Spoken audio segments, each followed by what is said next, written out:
Buckle up, everybody. Buckle up. We're in for a little bit of a doozy. Not a onesie, not a twosie, but a doozy. Okay. I was just refamiliarizing myself with the conversation that Heidi and I had.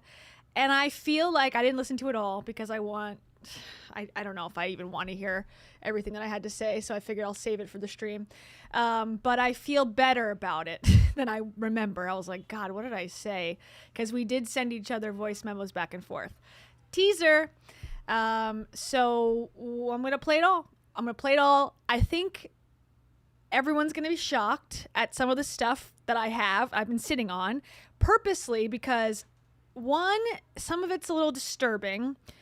Two, I was trying to get on Heidi's podcast and vice versa, and I thought that would be a great surprise and a great viral moment, for myself, to just show up in Arizona and be on Heidi's podcast. So I was trying to keep it on the DL to see if it could happen. But she's and to be fair, her and her boyfriend did not say my name, but people can read between the lines, and so I don't want to be in denial of like, nope, that's not me, when obviously she is talking about me in podcasts. So that's my plan. We'll play the podcast where she talks about me. Actually, Ryan, her boyfriend, is the one who brought it up.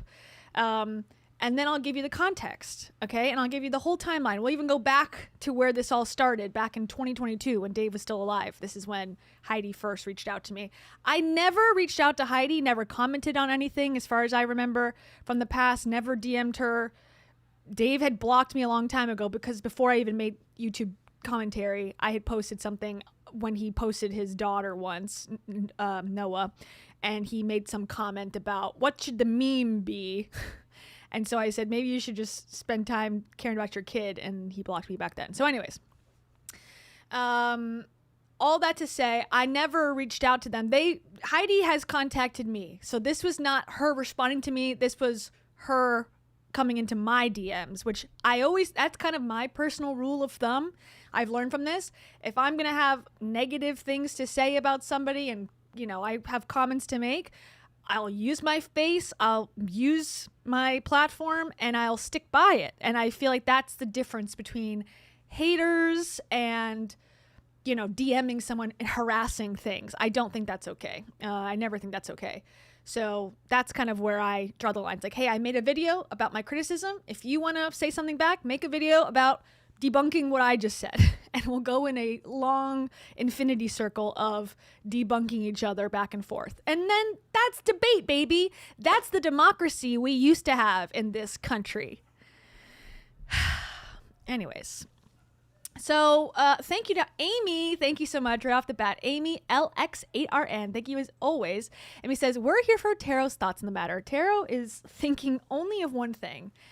7 o'clock Eastern Standard Time, which is when her kibble falls from the gods. Manna from heaven falls into her kiddie bowl, and that's all she's focused on right now. And that's okay. We love her for that.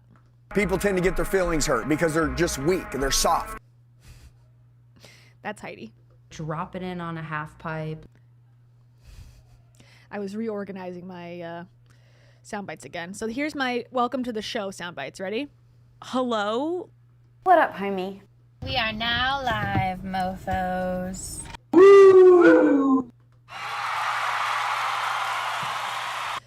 That's what people have to say when they hear me in their on their TV screens, I gotta say. Thank you, Amy.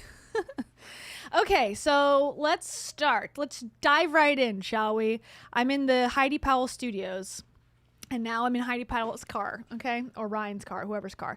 So maybe we'll go back to this whole thing because I haven't watched it in full. I only watched the section where, my namesake comes up, or I don't know if that's the correct use of the term.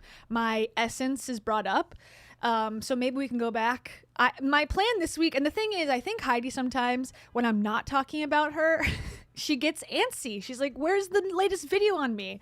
And as much as she pretends that she hates what I do and, it's inaccurate and whatever, I think she's a fan. I think she's a citizen of Kia's world. I think she's trying to get her passport into Kia's world and she just likes it. So I haven't been I guess I talked to her not that long ago, but whenever there's a dull time, I wasn't planning on talking about her for any real reason. She's like, hey, hello. Let me stir up some stuff. And then, my hand's forced. I got to comment now. Anyways, so this is called my perimenopausal meltdown. The episode I didn't want to share. Sure. Okay, episode 85. It's her and her boy, Pink's Window Services, aka Ryan. Okay, so they're talking about something, and she's talking about, again, I only know the little context, someone that used to DM her, and then that person later on said that they were struggling with alcohol. And so she said, see, sometimes people who comment negative things are struggling with drugs and alcohol. Okay, which will be relevant because we are going to talk about Dave, and we are going to see some never before seen footage of Dave, okay? Just a heads up. So if that's going to disturb you, it disturbed me at first, close your eyes and ears because that is coming up, okay? And that is straight to the DMs, videos of Dave that Heidi sent to me. So, spoiler alert. But before I click the play button, Nachama Gluck. Thank you so much to Nachama Gluck. Nachama says, your skin looks great today. Oh, thank you so much. I did put a little bit of, what is that called? CoverGirl skin tint. And it's a little whiter than I normally go, but I am so pale. I don't live in Florida anymore, so I've gotten pale. And then I put a little bronzer on my eyes and then on my cheekbones. And it's a little harsh in some places, but. And then I got this. This is my second favorite chapstick lip gloss called Elf. Have you ever heard of it? Have you ever heard of Capri Sun? Have you ever heard of Elf? I don't know what color this is, but I guess we'll. Do you know what a Capri Sun is? We'll find out one day. This is my second favorite. I have another favorite. It's Fenty. So it's Fancy Fenty. That's a similar color. I like that one a little bit more. It's more velvet. Anyways, for you, Nachama Gluck, I say this. I speak Spanish pretty well. Pinchos. I haven't played that one in a while. All right, here we go. Pinky, take it away. I mean, So in my mind, I'm like, I don't know. I had an experience one time with a fan turned friend, actually. And maybe she wasn't even a fan. I think she was a hater. Was I in the car when you reached out No, to this was years ago. Oh. And Okay, for the record, they're not talking about me at this moment. I'm going to be talked about in a minute. This has nothing to do with me. I'm not a fan, hater, friend. None of those things is me. Yeah. And this person was actually, she would send me really mean things. And actually, I replied once just with kindness. I wanted to probably tell her the same thing I wanted to tell Doris. And she actually came back and apologized. And then down the road, let me know she was struggling with alcohol. She went and got help. And actually, she and I talk occasionally. Really? Quite a bit. So I've experienced it. Okay, so Heidi basically saved a woman from alcoholism. Wow. That is amazing. Single-handedly saving the alcoholics from themselves. It's okay to cry. That's what she said in a text message. Okay, so now here's my moment to shine. Here we go. This with you more times than I could remember. In person, too. Some events, someone will be, I don't know what it is. It's on them. Intimidated, jealous, insecure, something. It is funny how often, though, like one open-minded comment or nice comment, not returning the hate, some people will turn really quickly. Case in point, that one time we were on a road trip, it was a person who would create some content, really mean stuff. This. Yeah, I don't even remember the name. But you... Pinky Window Service doesn't remember my name. I'm pissed. You DM'd some voice notes, and you... And another spoiler alert, Dave didn't know my name either. Okay, so we'll get there. You were, instead of like returning like the anger and like, take this, you were like... she still creates content about me. But I'm always going to be nice to her. In all fairness, I think she does a decent job with her content. You told her that. But what was funny is within... Even though it's against me, she's really funny. And sometimes I actually wish she would... I'm like, just be nice and come work with me because you're really creative. Within 2 minutes of audio notes she was like, you guys were having an open dialogue, and she was saying, I want a podcast with you. And she might come on my podcast. Literally the content creator of a hater. But, Okay, so yeah, I always have wanted them to come on and talk. I'm begging any self-help guru to come on the show and debate the topics that matter to me. I would love it. I would love that. No, like, more than anything, they all don't want to do it. Let's just say that they're not going to debate, because it's harder to change people's minds that are against them. It's easier to just find new gullible people who don't know who they are yet. So I get it, but anyways, I've never been against hashing it out, literally ever. That's my favorite thing to do. I mean, it's like, why not? I'm not hiding. That's entertaining. From that stuff. Yeah. Okay. Should we get to the questions? Okay, so that's it. That's entertaining. Yeah, no shit, dude. I'm aware of that. That's why I offered it as well. Okay, so that's all the context. That's why this is coming up again. So we're in the Lord's year of 2026, April 2nd. Okay. And these messages from Heidi start in 2022. Okay. I've shared them before. I shared the first part before when I did the whole video about, sorry, let me get rid of all my other ones. Can I do that? Okay, whatever. Just ignore the other ones. Or how can I just minimize? Let's see. No. There you go. My baby girl. Okay, you get it. All right. So, and I'll move myself over here. How about that? How about them apples? So this is how it happened. In 2022, I got a cold DM from Heidi Powell. Couldn't believe it. I was shocked. Dave was still alive at this time. Okay, I did talk about this in the Wall Street Journal stream where I talked about speaking with the Wall Street Journal reporter about Dave's death and how that all happened. So I did share some of this already, but let's just recap since some of you might be new here. Okay, so this is November 19th, 2022. Okay, so this, she says, okay, someone brought it to my attention that you got blocked here. I'm so sorry about that. I don't watch any of your content. Sure. Baby girl. But apparently a friend of mine does, and let me know that you have been blocked. I have a sweet few helpers in my DMs who occasionally go through and do a sweep to get rid of accounts that seem like bots.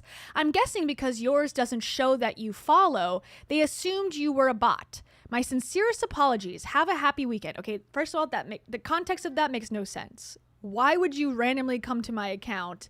I have never interacted with anything that she did on Instagram, so why would I be blocked? I think she blocked me at a time and then decided, oh no, I actually don't want her to be blocked because she makes funny content that I agree with. Probably against Rachel. And I'm dying. I had to scroll and watch some of your stuff. Actually very funny. Had me LOLing at a lot of it. You're actually very good. Thank you. Thank you. Who's really good? Me? Yeah. Yeah. Okay. So then I respond 2 days later. Because I'm a busy bitch. Okay, 2 days later I respond. Hey Heidi, I'm honestly very surprised you reached out. Thank you for your kind words. If you ever want to do an interview, I'm here. Wow. What a concept. That'd be entertaining. And she responds, maybe I'm a glutton for punishment, but it actually could be fun. Side note, I had to watch a few of your vids after I messaged you. There were so many points where I was like, oh man, if only she knew what was going on in my head. But actually, many of your comments / guesses are accurate. Even my own ridiculousness. So this is not giving a person who is in distress about what I am creating on YouTube.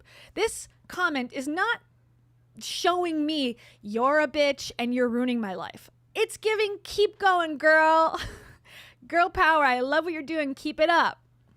Right? Am I misreading that? I don't know how anyone could read this and go, I really need to stop. I really need to stop what I'm doing here and rethink this. No. Okay. Then I responded.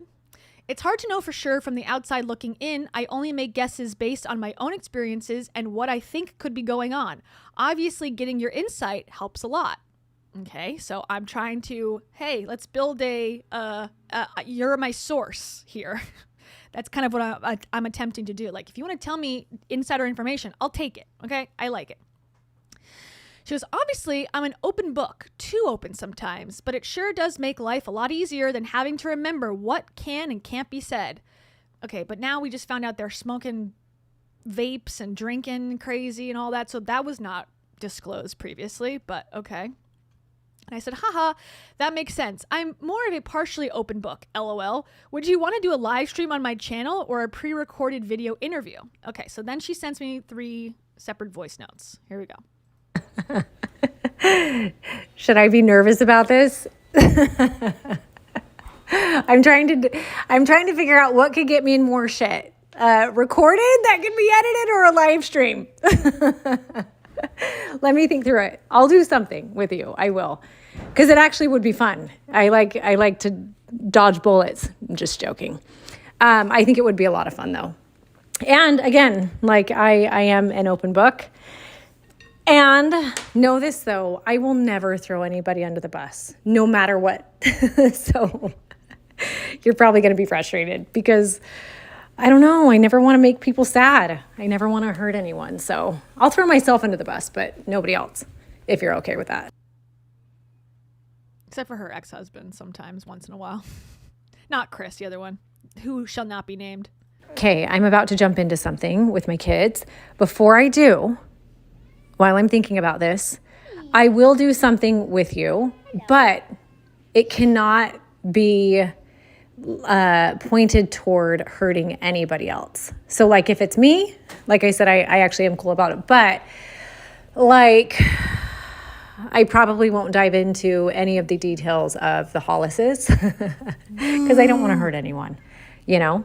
But I'm happy. And also, if they're like, she's saying like, I'm not going to dive into the Hollises to hurt them. So she's under the impression, and she's giving me the clues that there's things that would hurt the Hollises if she were to come out with them, right? I don't know that.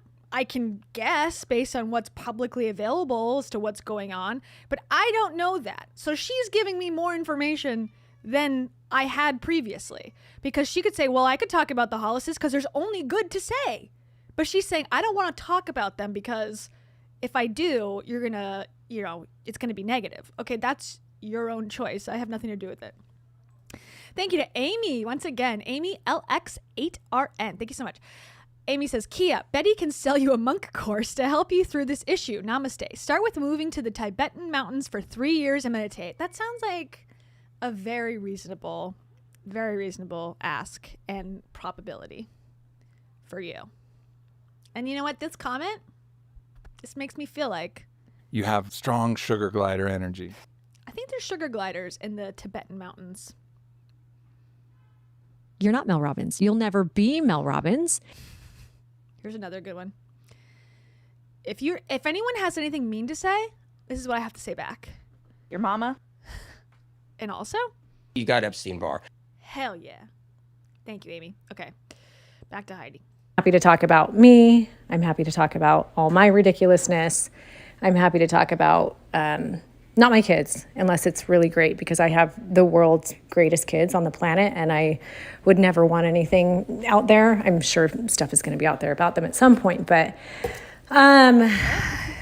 yeah. But like, I would never want to talk about what anyone has done wrong. Does that make sense? Because I would only want to. Okay, then it cuts off. The only thing I really care about, and I don't want to talk about their kids. I have no interest in talking about their kids. I never had interest in talking about anyone's kids except for the parenting and how I thought the kids could be hurt by the parents of these gurus. I never want to talk about the kids ever. I think that's obvious, but in case it wasn't, I have no beef against children at all, especially these ones. They're innocent victims, and that's what I'm saying, that they're being forced into the spotlight because their selfish parents want to be famous and know that creepy people online like it when they share their kids. Okay, how is that my responsibility? Anyways, we'll continue. If the other person could be on at the same time to pitch in and speak as well. It's just not the kind of person that I am. But me, yes. And I mean, I can do like a confirmation or denial type of a thing on a handful of things if you want. Anyway, just a thought. All right, jumping into this now. Have a good night. She loves me so much. Okay, then I respond. I hear you. Think it over. I think live is fun, and you for sure can guarantee nothing is edited. I personally want to know all the drama with Rachel and Dave, but obviously whatever you want to share is yours to share. Wow, what a negative bitch I was. Wow, what a hater.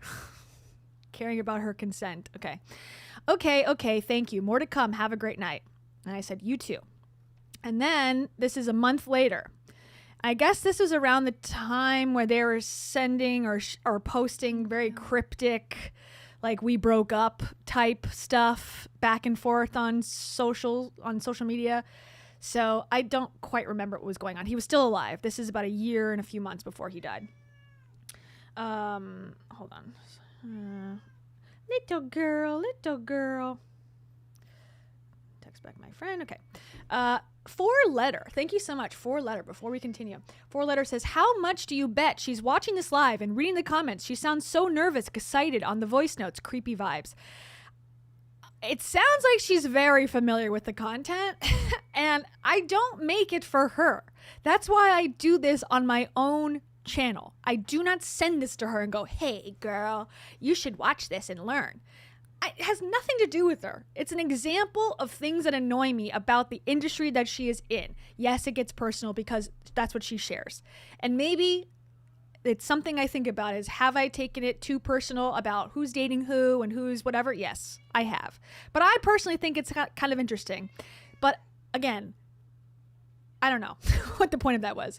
But she seems like she's watching, and that's fine. It's not, I don't know her also. So if she's so offended, I don't know her. So I'm just judging what you've said about yourself. So you're jealous. And it's really easy for people to go, oh my God, I hate negative people. Okay, so lots of people hate me off the bat, and I have to accept that. And we all make choices. And that's kind of what I said to her later on after this. Anyways, thank you so much for letter. Also, I have this to say to you. You're crack. You're crack. 4-letter. Okay. So in December of 2022, I said, are you back together / never broke up? And then she responds, okay, she was a busy bitch better than I was. She responds 8 days later. What if we were never together to begin with? I was like, what? I said, no way, ever? And then she didn't respond. And then this is the day I found out that Dave died. Or I guess the day he did die. February 13th, right? That's his. Sorry, he died February 11th. So we found out like a day later. And I messaged her immediately. I said, Heidi, I'm really sorry. Even though they were broken up, I still felt very bad for her and for him and for the whole family. Because I'm a human being. Unlike this little crying girl on the floor. I don't know where. I cried in Ocean. Why am I so emotional? I am getting emotional right now. I don't know where humans is, but okay. So then she responds way later. This is out of the blue. So I said that in February. Then in November of the same year, out of the blue, she messages me, Dave shot a video for you 6 days before he died. Literally his dying words. He only didn't post it because he chose to be kind. You hurt him more than you might ever know. Okay, I saw that and felt like very bad. Very, very, very bad. And I don't know if we knew at this point that he had overdosed or if it was the heart condition or what. I'm not sure exactly. But I felt horrible, obviously. I think anyone would. Now, do I feel that way today? No.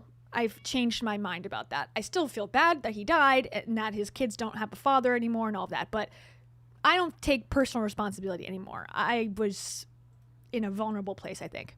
So I responded right away, what? And then I responded, again later, can you send me the video? I really don't understand. She didn't respond. She blocked me at this point, I believe, in 2023. So we were just left to go, okay. So then she sends me the videos, right? And actually, sending me the videos put me at ease. Because, number one, it's not clear what video he's referring to. He does say Kea, so he's got some whatever. But he also mentions Savvy. Savvy writes books. And I don't know how she feels about me sharing this. I shared it with her personally on, through DMs back in whenever this was, July. So she has this video, and I told her I might talk about it at some point, just so you know, I believe. But anyways, now we're here. So I don't even know what she said here, but this is what she sent me randomly at 3:00 Eastern on July 18th. Okay? Here's her preamble. I don't even remember what she says. Hi, Kia. I think that's how you say your name. Oh, I have debated for 2 years whether or not to send these videos to you. They're like heartbreaking for me because And again, it made me feel better, weirdly, because I was going through my mind as to what his mental state was, what he was thinking, how much he was aware. And then when I saw these, I'm like, oh, I'm really not involved in this at all, actually. Yeah. Know the pain that Dave was in 6 days before he died when he sent me these videos, and the pain that we all choose the pain we want to feel, but the pain that your videos inflicted upon him, which I can't help but in my mind, just imagine how it affected, he's responsible for his choices, but just how it affected him mentally, emotionally, that last week of his life. There was a lot more going on than a video, but okay. Which we didn't have a ton of contact until the night before he passed. And he was not in pretty shape. He was very sad. And the beginning of his sadness was February 6th. He had sadness from previous. His whole life, it sounds like. I'm going to send them to you. If he was a recovering alcoholic and a secret drug taker, I don't know if he was an addict, I'm assuming so, but let's say this started way before February 6th video was seen by his kid. I'm sorry. And again, it's not even clear which video the child saw. So anyways, I'll keep going. Because I think sometimes, part of me was like, I don't want you to, I don't want to inflict hurt on you. But I do think sometimes it's nice to know how some of what we do, how we speak, how we choose to target people. I think it's nice to know how it affects people. And the thing is, if these were private people that didn't blast their life out and make outrageous claims about what amazing lives they lead and that they can, for the low price of $5,555, change your life too, I would have nothing to say about them. And I would not. The only reason that I do it is because you're claiming you have the secrets to life. Okay, continue. Actually, and the only reason I thought of you is because someone sent me a link to your ketamine YouTube video, which I haven't watched. I don't watch your stuff. And it just made me, I actually sent these videos to my friend and said, oh, this girl. And listen, I get it. You're actually really good at what you do. I think I told you that at one point.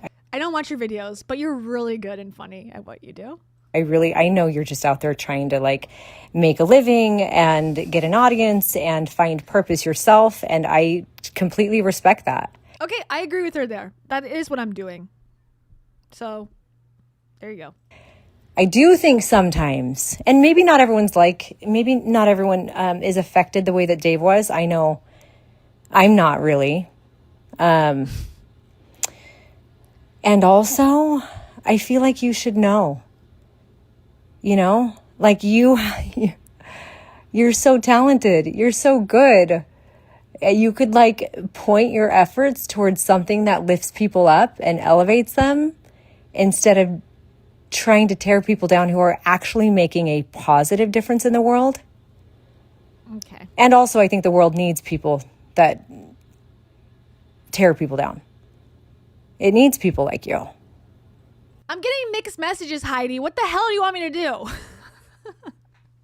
You're telling me not to be the way I am, and then you're saying, but we need people like you. Okay, so what am I supposed to do? Tell me, God Heidi, Mama Heidi. I don't know how to change from this advice.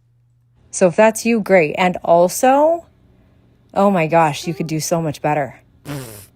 Okay, I'm going to send these to you. That's what they all say after they've been with me. I mean, wait. I don't know. Okay. All right. So here's the, I don't know who, he might have been high already. I don't know what the fuck these videos are meant for. He's in bed recording a video for me and Savvy, I guess, but maybe he was like drunk. I don't know. I'm not sure. I'll play it. You can decide for yourselves what you think, but it's bizarre, these videos. Okay. And they don't make me look good, but I'm playing them anyways because I think, whatever, let's be transparent about it, right? But again, I take some responsibility and feel bad for certain things, but also I'm not taking full responsibility. And I think my explanation, I did listen to what I told her, is true, very true. And I'm proud of myself for the way that I responded back in July. But first, before we get there, Amy, LX8RN, thank you so much. Amy says, is this projection? Dave chose to have substance abuse issues. Sounds like she's trying to find people to blame for his death. Victim mentality. Yeah, I think it's perfectly aligns with her chosen worldview, which is that she can do no wrong no matter what. That she, no matter what decision she makes, is always doing it for the good. Even if it causes pain, it was intended to be good, so therefore it can't be criticized and shouldn't be criticized. And because people in her life have told her, you've helped me, that's a golden ticket pass that no one should ever criticize her or think that she's not perfect. And shockingly, I don't agree. Whoa, what a concept. And the fact that I'm in this world and don't agree with her, that's it. That's where it ends. And I make videos about it on YouTube that she does not have to watch. No one is holding a gun to her head saying, you have to watch this critique of you. Don't watch it. Simple. What do you care what I think? I'm an idiot who lives in a place that I don't even tell. In a tiny little shoebox place. I have nothing exciting or, amazing to offer. But I think because she probably does like it. She probably thinks, oh my God, this is true, what she's saying to some degree. And I don't know, maybe that makes her feel weird. Maybe that makes her feel so confused about the world because she's laughing and liking the hater comments and videos, yet she has this strict worldview that she's perfect and has done no wrong. I don't know. Maybe it's like making her world crumble. I don't know anything more cultish than that. We are not a cult. Also, I am not a medical authority, but Grandma has lung cancer. Nobody blames the egg. I see some old sound bites to comfort me. And finally, Amy, thank you again. Thank you so much. Amy also says, is it Chris's fault she cheated too? Hey, who's to say? Who's to say? People do crazy stuff, and she's perfect and never made a mistake. So maybe, it was a lesson she had to learn and that she can now teach other people how not to cheat because she cheated. I don't know. None of this stuff matters. Like, fucking just be with your kids. Like, I don't know why you care so much about all this, like what people are saying. She looks scary online, My boyfriend. I'm dry. There's nothing more whole than a broken heart. Feels like penis. There you go. Okay, well, let's get to it. Thank you, Amy. All right. Here's the first one. Let me put up the volume. Okay. Here's Dave in bed recording a video for us, I guess. Well, this is my tired face. Hello. I I was just woken up by my 10-year-old, Ford. Earlier today, he asked me what I wanted for my birthday. It's about 10 days away. And I told him that I would like for him to paint a picture of the two of us. And the saddest thing is, I don't think he made it to his birthday. So, very ominous. And so I went to bed, and he wanted to get a reference picture of me, and did the thing that you can't do. He Googled me, which brought him to a video from one of the people who decides to drag me on a regular basis. And he was distraught. Okay, that's the first one. Well, this is my tired face. Again, who is this for? But okay. So there he is. He's in the doorway, crying, because he watched a video that was made questioning my parenting or my desire to have kids or something that has rocked his world. So he doesn't even know what video it is or what the context is or what the content is. So, okay, he's distraught by it because his kid's upset. I get that. But you don't even know what was said. Don't you think you should maybe educate yourself as a parent to see what your kid's watching and what is making him so upset? He's like, I'm just so above it. It's like, okay, I guess.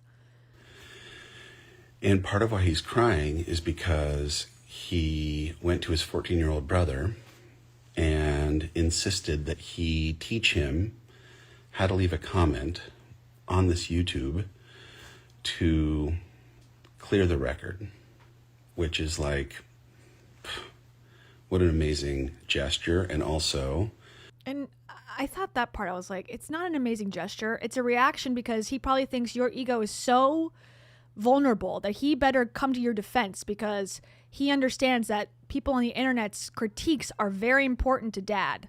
And again, that's not my fault. An opportunity for me to tell him about how little attention needs to be paid to anyone who's making any videos that are negative. Just let it go. Yeah, I agree. That would have been a great time to have that lesson of, hey, critique is important to this world. People are going to not like your dad. It's okay. People aren't going to like you in your life. And it's, people move on. But okay, whatever. He's 10. I don't know how much he can comprehend. But anyways. And again, it wasn't about him, Ford. It wasn't about him at all. It was about Dave putting him out on the internet and forcing him to make content that was Dave's whole brand. And it's like, your kids should be kids. Don't force them to make content for your YouTube channel. Go and make it yourself, dude. Get a personality. That's what I was saying. If he was even talking about my video, it's very unclear which video he's referencing. Sorry. And I want to let it go. Trust me. I don't spend any time consuming anything that is negative. I don't got time for it. I feel sad for the people that invest their time making negative things. But when hurt people hurt me, come at me. I could literally give a shit. But when... That's what I was doing. That's the thing. That's what people were doing. No one went to your kid and gave him a video and said, watch this about your father. No one did that. Hurt people hurt my 10-year-old. I'm going to have to say just something real quick. And that is to Kaya or Savvy or any of the rest of whoever shows up and lives inside of the Reddit world, fuck off. Literally. When you're messing with me, it's one thing. But when it actually bleeds into and affects my kids, Here, I'll feed you. You're despicable. And I want to let it go. That's it. Trust me. That was it. I actually felt extremely relieved when I saw that video. I was like, oh, this guy doesn't know at all what's going on. He didn't know what was going on. He didn't have... Because I thought he might have, I don't know, had a good argument as to why it was so horrible and what I said was so incorrect and how it was unfair. And he had a long thought about it sounds like just run of the mill. He doesn't even know what video it was. His kid found a video. He left his kid unsupervised, and they, had a reaction to it. Again, I don't know what this has to do with me. Anyway, so then she sends screenshots of text messages. Okay. Of him. It says, is this I guess this is him. And then Heidi's in the blue. She's got 79 unread messages. Very on brand. Is this a terrible idea to address this in a story? Love your nails. Heidi says, thank you. I'm watching now. He says, it's probably not worth it. Heidi says, I mean, half of me wants you to post it. The other half thinks it's giving them exactly what they want, to know they got you. Okay, I don't care about that, but okay. And then he says, yeah, I don't know. I hate this part of my life. And then she says, do you mean the public part? And then he says, yeah, the part where a Google search is just a bunch of really shitty videos. Then she responds, I get it. I know how bad it sucks. And I also know because they've been following you longer, you have more to battle than I do. I don't know what that means. Do you want my thoughts? And he said, please. Okay, and then she says, I feel like you have two good options. One, you can leave the spotlight, pursue a career away from Kia's world. Okay, so she got it right. She doesn't know who I am, but she put it correctly. You'd have to completely go away from Instagram, even in your next career, or she'd still find and thrash you, which is absolutely not true, but okay. I would still thrash him. You could do this, and this would eliminate new videos from being made, and she kind of wins. Okay. Or two, you can just keep doing good in the world and keep creating better shit that outweighs and outranks the bad shit in a Google search of your name. You leave now, this means the last things on Google that are ranking are the shitty things Ford is finding. I'd consider making it your life's mission to rewrite the story of Dave Hollis online. So she's pushing him to stay in this toxic situation on social media, which literally she says killed him. She's encouraging him to stay and not to find a job in a different career. She's saying, no, push forward in the public spotlight despite you hating it, despite it causing you and your family stress and strife. You should ignore that intuition and pursue it so that Kia's world doesn't win. Who is giving me this much power? I don't need it. I don't want it. This makes no sense to me. This is a delusional fantasy world that they lived in together, that anyone actually cares that much. I was motivated by my own interest in their lives, and just it's interesting to me to see their trajectory. There was always something to talk about and to analyze, and I was new to YouTube, and it performed well on my channel. That's as deep as it goes. I'm sorry, that is as deep as it goes. I do not care about him as a person. If he was to go on to be a Disney executive, I was begging him in the videos. This is my advice to you as a know-nothing nobody. Go back to a corporate job. That would be way better for you. Because I was actually, again, I don't know him, but that would make sense to me, better for his mental health. Because it was clear to everyone that he was spiraling for about 2 years. I was saying, stop it. You don't need to do this. The benefits are not outweighing the positives here. Getting a couple people to applaud you on the internet. Like, get a grip, fix yourself, get off the drugs and the drinking, be a dad, and cut out this nonsense. Again, he doesn't have to take my advice. He obviously didn't, but it's just, I don't know. Who is actually looking out for him in this instance? Me or Heidi? I say, get off the internet. Save yourself the distress. And she's like, no, stay. Anyways, okay. Let me go through the comments. Sorry. Let me just finish really quick. Get a YouTube team who knows SEO and do some good shit. Blast that shit all over and let them try to keep up. Rewriting your story and you are making an impact. Just an additional thought, there will always be a Google search bar of sorts that out kids will stumble upon our, I guess she meant to say, will stumble upon and find our skeletons. Whether an actual Google search bar or a hard drive full of videos or a story told by their mom or you going to treatment last year, this is all inevitable for all kids. They all do. They all will. Google or no Google. What? I don't know.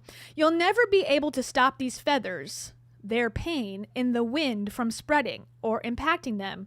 But you can use these opportunities as learning opportunities to look forward and see what other pillowcases full of feathers exist. Okay, this is where it starts to get a little self-helpy and avoids the real point of what's going on. What are you talking about? What are pillows? Just fucking have an adult conversation. Tell your boyfriend or ex-boyfriend to get his shit together. Now you can go clean up before you kids stumble upon them and let the feathers go again. I don't know what the hell she's trying to say. I've been trying myself to find things that I've done or still do that would be hard for my kids and do my best to clean them up. I think cleaning up is also just being a damn good person and dad, and you are that. This is a great lesson for Ford to see you unaffected by them. How you are affected, he will learn to be affected. You are doing great. You really are. And he responds, I really appreciate this. I'm in on option 2. Oh, great. Great. You're sticking it out for what purpose? The delusion is strong. Thank you. I don't miss you. Good night. Kissy face. And then she responds, you're funny. Sorry for the delay. Was brushing my teeth and getting into bed. Sleep tight. Sorry you had a rough night. Okay, then Heidi's... Okay, before I go into the more comments, let me read your comments. At home, you guys. Okay, thank you so much to Amy LX8RN. Thank you so much. You are the best. Okay, it says, Dave chose to go into the public eye. He chose to drink and get high as a cope. He chose that path instead of staying at Disney. Dave had bigger issues. He let the kid have access to the internet. I agree.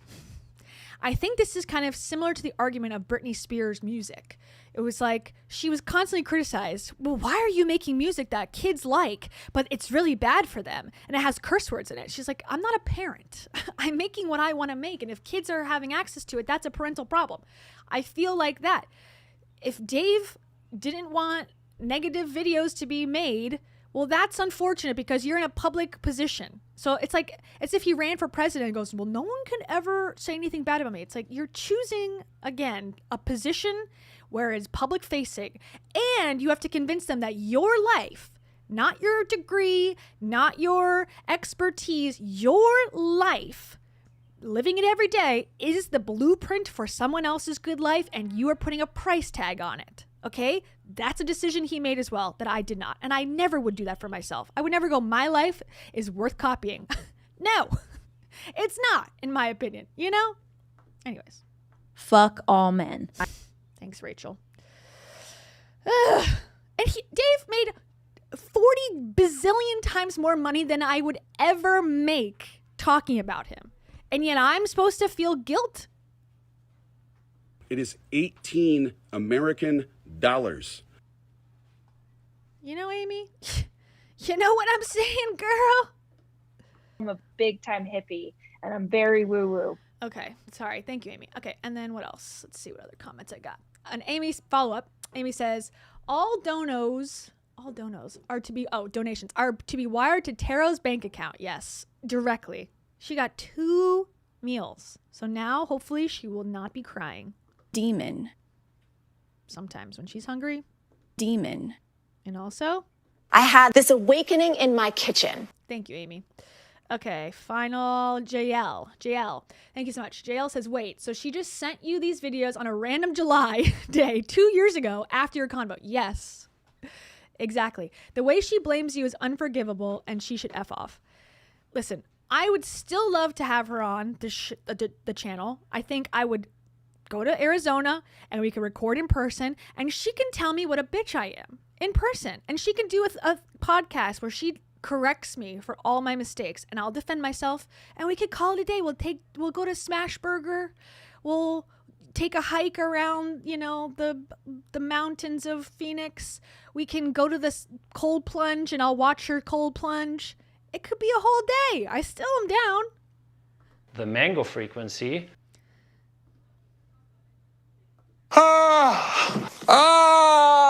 That's for you, JL. Thank you so much. Okay. Let's keep going. All right. I can sit in her car. Yeah, I can meet her boyfriend. We can all kiss. It'll be great. I see no problems with this. Okay, anyways. I'm just kidding. We can go to Pink's window cleaners and clean some windows together. I see no flaws in this plan. I'm still Heidi. I'm still down. If you're watching live, I'm down. Hook me up. We can do some breath work behind each other. It'll be great. Okay. So she says, again, mixed messages. Keep doing your thing and consider redirecting your incredible talents towards something that actually spreads light instead of darkness. You really are great at what you do. You have so much untapped potential. Would be cool to see you be kind. Okay. A little bit of backwards compliment there, backhanded compliment. And I don't know how you can disconnect my talent for what I'm doing from the negativity. I think I've chosen a route. I actually used to be more like her in the past, and I think it was bad content. It was cringe. And now I think this content's better, but it's because of the message. It's because I believe what I'm saying, and I'm not living in a false reality. Anyways, JB, thank you so much. JB says, don't enter her house, Kia. She might poison you. Me after drinking a poison transform powder drink. That's what you get for saying things on your own channel. I'm outside the Cheesecake Factory waiting for it to open. Humans. There's the humans. Found it. There's Colleen. My eyebrow stays on. Thank you, JB. Okay. So then I responded. I said, I do think what I do is kind and what you do isn't. Okay. I don't know if I stand by that 100%. At the time, I think I was just a little overwhelmed by everything happening. I think what I do is unkind, and some kindness comes from it. Some appreciation from people saying thank you for saying what I've been thinking. I think that could be a positive in someone's life. Like, oh my God, I thought I was the only one that thinks Tony Robbins is a total phony and like a sexual assaulter, and the fact that he's in the government now is crazy. Thank you for saying it publicly so that I can feel sane. I have heard things like that in the past. Stand by, hold on. I need to open the chat. Sorry. I am getting emotional right now. Thank you, Alaska Blood Tundra. Thank you so much for the gifted memberships. You remind me of Kim Kardashian. Getting emotional right now. JB, thank you so much, JB. JB says, idea, show up with Mac. What a collab pod. Yes. I think Mac has like kind of like not retired from YouTube, but hasn't posted as much, I think, in the last couple years. But maybe he's coming back. That would be great. And I thought, to be honest, I like Mac a lot, and I liked his content, but I always thought he took it further than I did, which was he was correct, turns out, but he was accusing Dave of having a drinking and drug problem. And I always thought, well, I don't know if I would say that if I didn't have concrete facts, I wouldn't say it. You could speculate and go, it looks like something's wrong. It looks like he's tired. It looks like this. But I thought I wouldn't go that far. But he ended up being right. So I don't know, I guess hindsight's 20/20. I grew up in the forest. Okay. Amy says, send her to Marines boot camp to toughen her up. Hell yeah. Hell yeah. People are going to be eating their kids tomorrow. They're going to be eating MREs and their kids tomorrow at Marine training camp. Thank you, Amy. And Peace Train Jump. Thank you so much, Peace Train Jump. They say critical thinking and speaking the truth is kind. Hey. Thank you. Oh my God. Oh my God. This is what I have to say back to you, Peace Train Jump. Breast. And also? Back to the swallowing. And also? I had a thriving wild stallion of Eros. For you. Okay. Then I said, I do think what I do is kind and what you do isn't, but that's my opinion. You're allowed to have yours. Oh, wait, I didn't even see your message above. Okay, so then here's my response. let her rip. I didn't hear the second one that I sent, only the first one. So I can't say if I stand behind the second one or not. But I do stand behind the first one. Here you go. Hey Heidi, thanks for your message. So I haven't watched Dave's videos yet. I will get to it. It's honestly a little hard to do because it is such a weird position to be in. I appreciate you sending it. I have no issues with that at all. So I rather know, I guess, than not. But, I just totally disagree with what you're saying. And the thing is, I came from a world more similar to the one you're in, which is all about like monetizing people in pain. And I understand that you think you're doing good and you think the bubble that you're in is the right place to be. And that's great for you. I just disagree. I think it actually hurts to tell people publicly that you're healed because of this modality. And then the next day it's another modality and they're all expensive and they're all out of reach. And you can only really receive these things from tropical retreats that cost $4,000 plus, I'm going to assume, or however many thousands of dollars these things cost. I think that's not reality. I think I used to think the way you think, that if I could just find a way to pay for it, then all my problems would go away. And it's just not true. So yes, I agree with you that I take a negative tone and I go after people. You are correct. I'm not denying that I do that, obviously.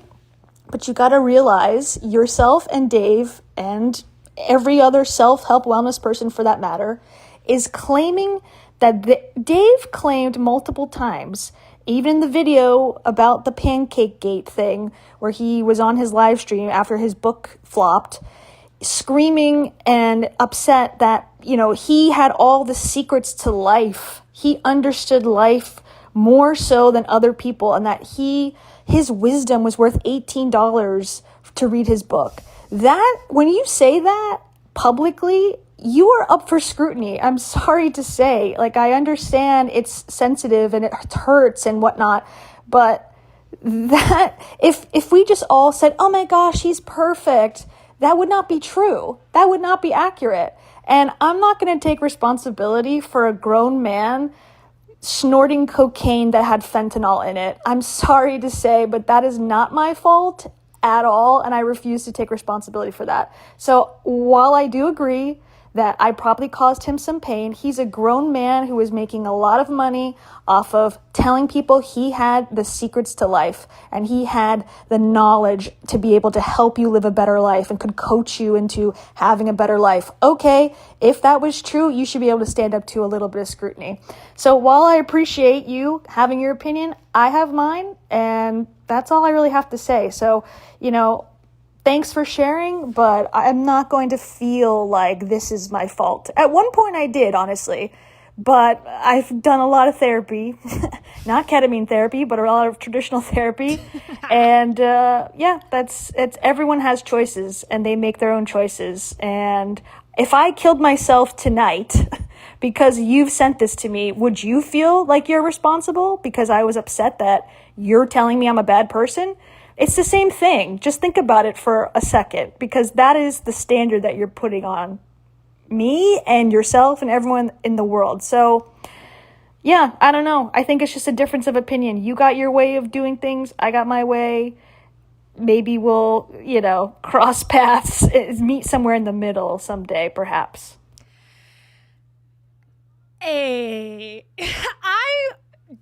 I sent that message in July. I was getting ready to move. A lot of shit was happening in my life at that time. And I stand by that shit. I stand by everything I said. And I think it's very fair to say, I am getting emotional. Yeah, what right if now? I killed myself because you said I have untapped potential? Would you feel responsible? No, she wouldn't. She wouldn't feel responsible. She would think, well, she died because she was so ashamed of herself. Because she can never see outside of her own worldview. And that's your choice in life. Anyways, thank you so much. Thank you so much, you guys. Oh my God. Merva Bell 2. This is the best episode ever. Thank you. This is the episode I never wanted to do, in this way. But I feel like like I said, my hand was forced a little bit. Right now She looks scary. Thank you, Laura. Welcome to Choose Sadness. Hey, to the membership. Hey. This is an old, outdated, or a retroactive soundbite for JB. We have a lot of really great friends from Canada. Relevant in multiple ways. Thank you to Katie 4736. Thank you so much. Katie says, cleared. Clear. Where is that? Where is that one? There it is. Clear. There's a new one. Transmute. Sending it to source light.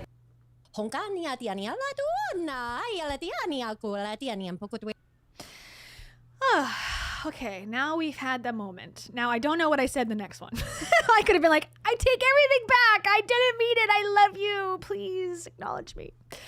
Okay, so this is after I watched Dave's videos because I was very scared to watch them. I was terrified to watch them. I was like, oh my God, am I gonna, feel like absolute shit about myself? My heart was pounding when I was watching those videos.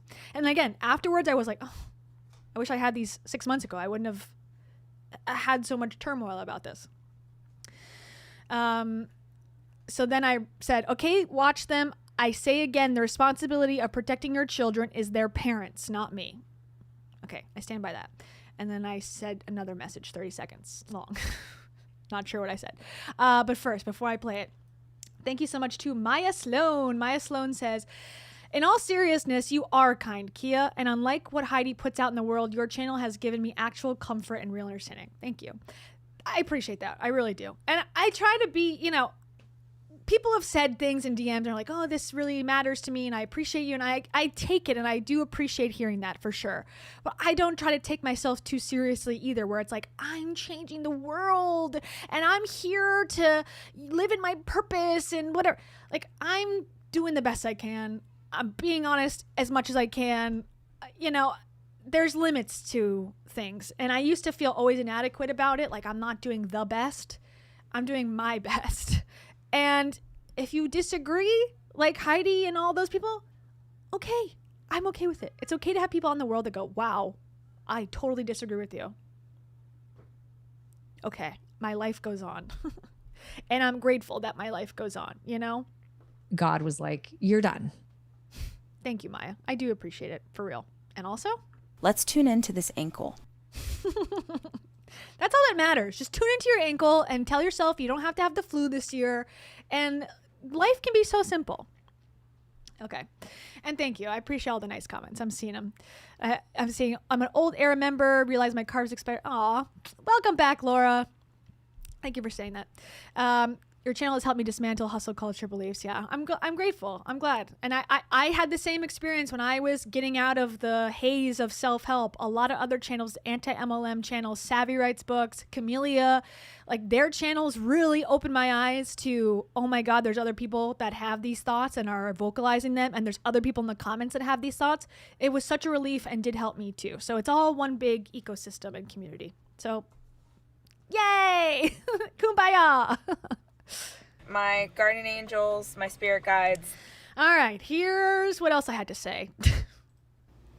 But last thing I'll say is I would love to be on your podcast if you ever want to have me on and like stick it to all the hater community. I would be down to do that. Or if you want to come on my channel and, prove us all wrong, I'm so down. So let me know if you ever want to collab on something.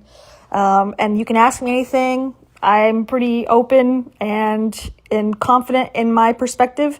Maybe it could be interesting content. Let me know. Okay, hard pitch.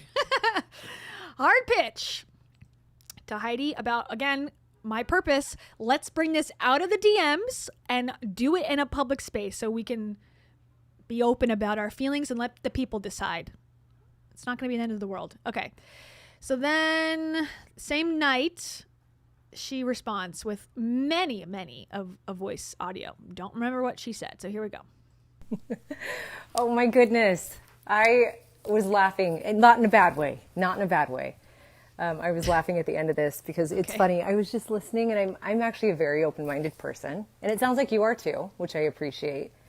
She loves me. But at the end, I was like, that's not a bad idea. It might be kind of fun to have you come on my podcast. That's what I'm saying, girl. I'm not closed off to that. Okay, but a couple things I did want to say. Sorry, by the way. I mean, I'm not really sorry for the delay. Isn't it funny how some of us just say sorry for everything? I'm one of them. But I was on a call. Actually, what's interesting about all of it is if you were ever to look at my financials, very little of my income actually comes from what I do online. And most of it comes from real estate. Well, that's even worse, I think. The fact that you choose to post all this shit and you're not making money from it, what is the point? And investing and commercial projects and different things like that I don't really talk about. Because for me, kind of what I realized is if I can do, and this might change, right? Everyone kind of reserves the right to change their mind. Of course. But if I can do what I do, and interestingly, well, there's so many things to say. I mean, we could talk about this on a podcast. But if I can do what I love to do, which is help people. And when I say help people, really all I'm doing is sharing what worked for me. And I mean, there are things that I'm certified in and that I'm a professional in, and then there are things that I'm not and that also worked for me or are working. I don't think it's right to ever say healed, because we're never healed. Maybe some people are. I'm not. I'm ever healing. I mean, and I'm going to have more things in 5 years that I need to heal from that I'm finding, and it's a lot, you know, and also I'm living my life simultaneously, so it's not. Okay, I got cut off. I guess I somewhat agree to a point, but also she, in her marketing material, is heavily insinuating that following her steps will make you find you, be you, become the person you've always known you could be, lose weight, do this, gain friends. Like, those are claims that you're making. I don't make any claims about my content. You watch it, it makes you laugh, whatever, learn something, great, awesome. I don't know if it will. I have no idea. I think that's the difference. Anyways. Sorry, someone called and rang my doorbell at the same time. But I was saying, I think that should be a soundbite. Someone called me and rang my doorbell at the same time. I am so popular. We're ever healing. And it's a delicate balance, because it's like, you know, for me, I realized if I go too far into healing, I take away from living, you know. But really what I'm doing is just living life and having mirrors held up to me everywhere and figuring out what hurts and what I feel pain in, and, you know, digging into why, and not numbing it by any means, but just experiencing it. What I was saying, though, crap, hold on, let me grab this person at my door real fast. Give me just a minute. Oh, hold on. Another person came to her door. Her fan club was in full force. I'm back. That was the piano teacher. I'm outside now. I think what I was getting at before I tangented was, and this might change over time, but over the last handful of years, couple years specifically, I've tried really hard to put myself in a position where most of my quote unquote work, like income, which, you know, I don't live in a huge mansion. I don't need to. I like living in my means. I like living lean. When she said that, I was like, where do you think I live? Like, I don't live in a huge mansion. Well, compared to where I live, you do. And compared to a lot of people, you do. I don't know if mansion's the right word, but definitely large house. I would definitely call you upper middle class. I can't look at her finances because she hasn't sent them over yet, but, you know, I was kind of like, you got a lot more money than I do. This is not a contest between who's got more money, because if you think I have more money than you, you're sorely wrong. And if that's all this is about, then I can relieve you of that stress right now. Some guy, 00001, thank you so much. Some guy says, Heidi with extreme guilt-tripping BS. Love you, Kia. Thank you. I'm going to send you so much love and so much light and so much good energy today because I feel like you need it. That's what Heidi was saying to me, basically, in 1,000 words. Oh, why does the sky look like a grid? great question. Thank you, some guy. And Asari Shepherd, welcome, Asari Shepherd. What I miss? Quite a lot. might be worth going back to the beginning on this one. And I do start quickly, so maybe on 2x speed. Taro has eaten. Taro is now on the bed. My window is open and it's freezing, so my toes are slowly losing their feeling. But other than that, we're doing great. And now the litter box, the robo litter box is going off. So that's all you missed, basically. Comment the word brainwash and we will send you the entire episode. I'll send it to you directly to your dome. And JB, thank you so much, JB. JB says, Dave, this book will change your life. Yeah, I heard that. I heard that claim quite a lot over the course of that book tour. Her charisma is straight up off the charts. And again, in the capitalist society that we live in, if you are going to go out there and do 400 interviews about how amazing your book is, you have to allow for people to critique it. That's the only way that this will work. This is the only way people will not become completely robotized in their brains, like a self-lobotomy that we didn't ask for. You have to allow for criticism. I very deeply in my bones believe in that. As much as I, hate to feel bad about myself or I don't want people to not like me, I believe in it. It's my journalist background that you have to look at things that seem beautiful and glass and diamonds and look closer and see there's cracks all over it. That's very important for society to function, and we're losing it. There's nothing more whole than a broken heart. Anyways, that's a separate video. It hurts. It stings. JB, thank you. All right. We're caught up. Okay, back to Heidi. But I like my income to come from things outside of using my face. Now, my business that I run using my face or my, whatever online stuff, I say using face, but it's like I whether it's health, fitness, self-improvement, whatever you want to call it. And again, she doesn't owe me anything. I am not asking. This is all self-reports. I didn't ask anything other than, can I be on your podcast? And you come on my channel. This is all her own decisions to give me this much information. Okay? So again, I do think she likes me. My goal is to break even because I do know that it helps people. I do know that it changes lives. But I'm not at a place where I really care about doing anything other than breaking even right now. Just because I like it. And to be honest, it's an ego boost. It is a lot of pressure. I mean, to have never asked for a life in front of camera and to just, as a result of being a people pleaser. Life in front of camera, going on tour, go to tour, do tour. They don't like prepositions, I guess. And a fixer to be helping my husband at the time with his show.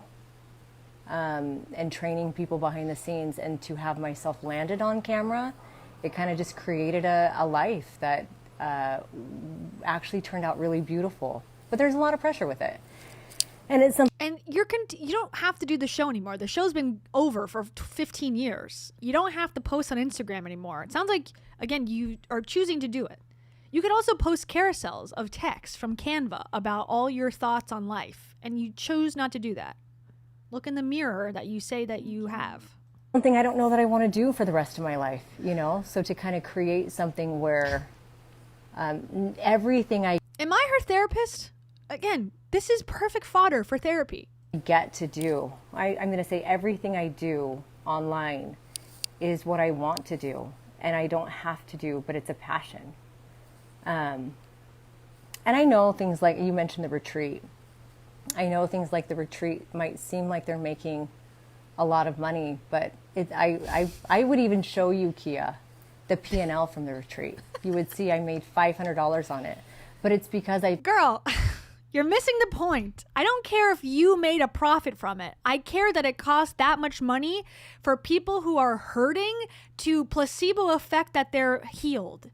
I don't think that's worth it. If you really cared about helping people, honestly, I think you should do it as a nonprofit, or you should do it because how can you only help rich people or people who can't afford to go?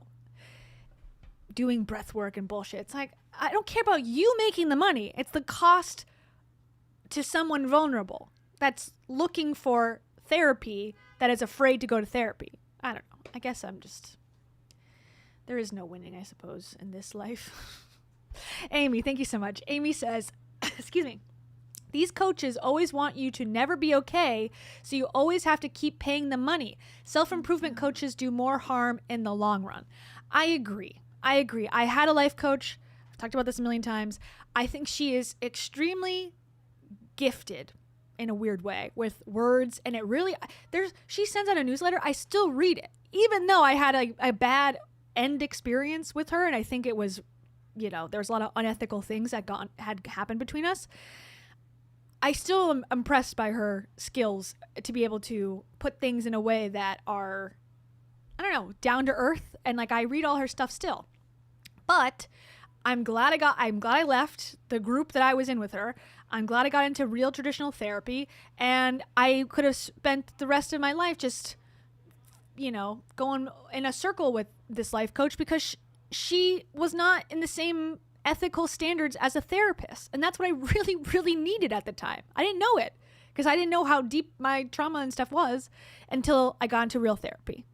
Anyways, I don't know what I'm saying, but you're right. I think self-improvement coaches and life coaches, they might be helpful to a degree, but for people who have really, really serious mental health issues or things that they're not even aware of, it's probably not going to be enough or do the thing that you think it's going to do, in my opinion. And I could be wrong, but that's from my worldview. Anyways. Are you freaking bonker pants? And also? Oh my gosh. Thank you, Amy. I appreciate your comment. And Asari Shepherd, thank you so much. Asari says, why'd Heidi cheat? She's hung up on Chris. Maybe she's just upset she got caught and had some consequences.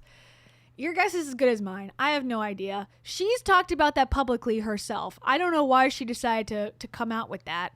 Her ex-husband, Chris, had basically kind of beat around the bush and was polite about it, and it could have been left at that. But I think she knows that it's dramatic, and in an effort to be honest, she knew that it would get some attention, and I think that's really what she's after most of the time is attention, which, hey, pot calling the kettle black. I also have that issue.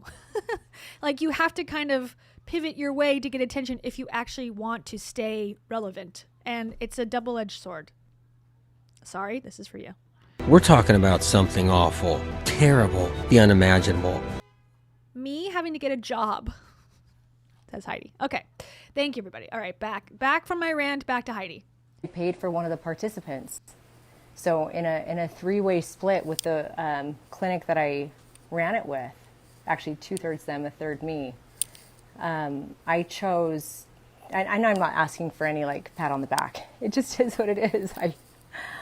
I don't know. I like helping people how I can. And also, let me say this.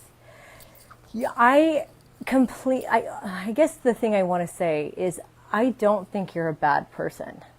Oh my God, I really don't think you're a bad person. And it was really good to hear your voice, because and actually to read your text where you had said, I do think what I do is kind, is what you said. And I think what you do isn't.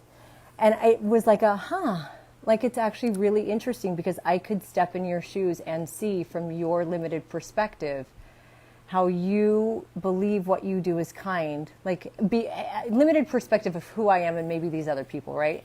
And how what they do, or how you perceive me, isn't, if you feel like someone's taking advantage of people, and vice versa. I can see how it's just my perspective, or, limited perspective, I'll say, that I could look at what you're doing and be like, you're mean. When the reality is, you actually think you're doing what helps people by helping them avoid certain things, whatever you feel like might be. So does she get it or not? It sounded like in that podcast that we started this show with that she didn't get it, but it does sound like she gets it. So why is there confusion now that I'm a big hater that's a negative Nancy only? Harmful or a waste. Everyone's talking about the limited perspective. I do have a limited perspective. So does she. So does everyone in the world. We all have limited perspectives. So I'm not taking offense because it's true, I suppose, but it's not. I do think a lot of what she says is backhanded compliments. And also, in no way, I don't want you have no responsibility for Dave. You have no responsibility for anything I do at all. Everything is choice. Even me talking to you right now, it's total choice. I more than anything, I was like, I wonder if she knows. And I also, to be fair, I don't think everyone, hold on, this is going to end in 50 seconds and I don't want to lose my train of thought. To be fair, I don't think everyone is affected the way that maybe Dave felt affected by it. I think someone's level of how they're affected or not, or hurt by something or not, depends on what else they're dealing with internally. So no, you're not responsible. Dave had, a lifetime of things and different things he was trying his best to work on and to heal. Again, so you do get it. So what you said above is inaccurate now. Like, I appreciate it, but you did basically say, I hurt him more than I'll ever know, and da-da-da-da, and his last breath was to spite you. It's like, okay, so that wasn't true. And also, I think sometimes we can say things and we don't recognize the impact that we have. Same. I can do the same. And usually when I do that, I'm completely unaware of it. So I actually appreciate people pointing that stuff out to me. So am I the best or what? For example, I'm sure if I watched your videos, I'm like certain of it. I know if I watched your videos about me, I would feel it. No matter how thick my skin is, no matter how much I think I'm unaffected, I would definitely feel it. And I get it. That's why you shouldn't. That's why you shouldn't watch. And I get it. It's hard. And this is not a great example. This is totally irrelevant. But I did a video when I used to work about going to a cafe, like a Dragon Ball Z cafe, okay? And I made a bunch of jokes that were stupid, like just puns that I thought were funny and that apparently the Dragon Ball Z community did not think were funny. And people told me to kill myself. They literally said that reporter girl should kill herself. It is so cringe, so bad. It got like over 1 million views. Whatever, I don't know. Like, should I feel bad about that? Maybe, but I signed up to do stuff like that. And it's like, I just think you need to take it with a grain of salt. Like, you have to. If you're an actor and then Ebert and Ropert or whatever give you 2 thumbs down, what are you going to do? Jump off a bridge? You got to know thyself. And I'm not discounting that if she watched my videos and I said something mean about her, that she wouldn't be hurt, of course. But again, I'm choosing to do it anyways because I think there's a greater good to it. She's choosing not to listen to it. Great. Now we can all function in society. Amy, thank you so much. Amy says, why is she so concerned about you? Great question. I don't know. Again, all of this is unprompted. I did not beg her to give me all of her thoughts on life and on me and whatever. And again, this is through my DMs. This is not a video that she put on her channel that I chose to listen to. This is something that was sent to me via DM. It's the full moon. If you think you might have worms, go ahead and have a little ice cream. Thank you, Amy. Yeah, great question. Okay, we're only halfway through this one. I know, I'm like, if the stove is hot and the stove fucking burns, I'm not going to touch it, right? So I know your stove is hot. Yeah. I know if I were to dive into Reddit, I would read things that hurt me, like that I would feel affected by. So I'm not going to read it. And I do think Reddit, in general, can be a very negative place. And there's a podcast I really love, Maintenance Phase, and I don't know if they came up with it or if they got it from somewhere, but it's like bitch eating crackers, where because of the nature of Reddit, it's a place that if there's daily updates, it's a better vibe, so it ends up being, oh my god, this person has a pimple and there's 4 posts about it. Does it get to be too much? I think so, yes. Do I think people have a right to post it and they should post it if they're behooved to do so? Yes. Again, it's all about choice. Choice to interact with every single post or just some posts. Choice to not read it if there's a Reddit group about yourself. Like, I just think we all need to be adults. Because I don't know the people who are writing in there.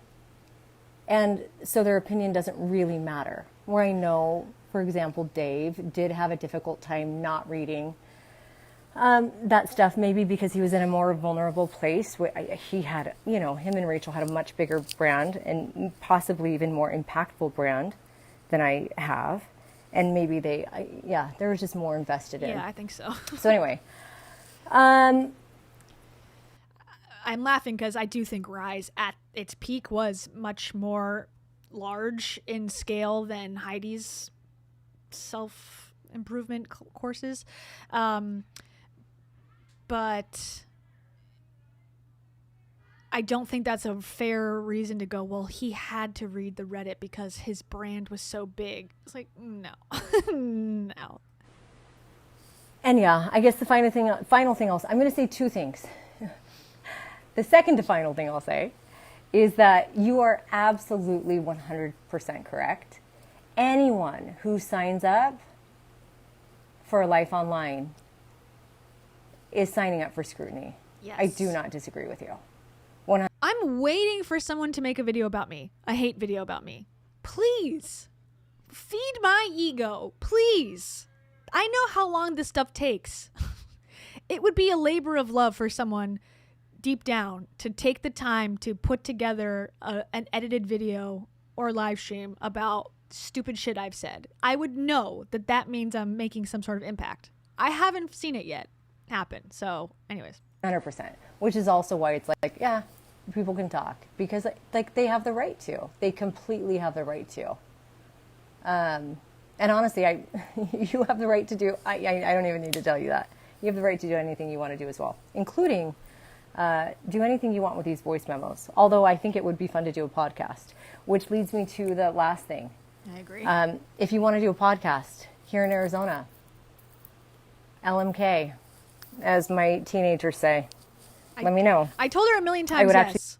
I told her a million times, 4 at least. Yes, that's what I want.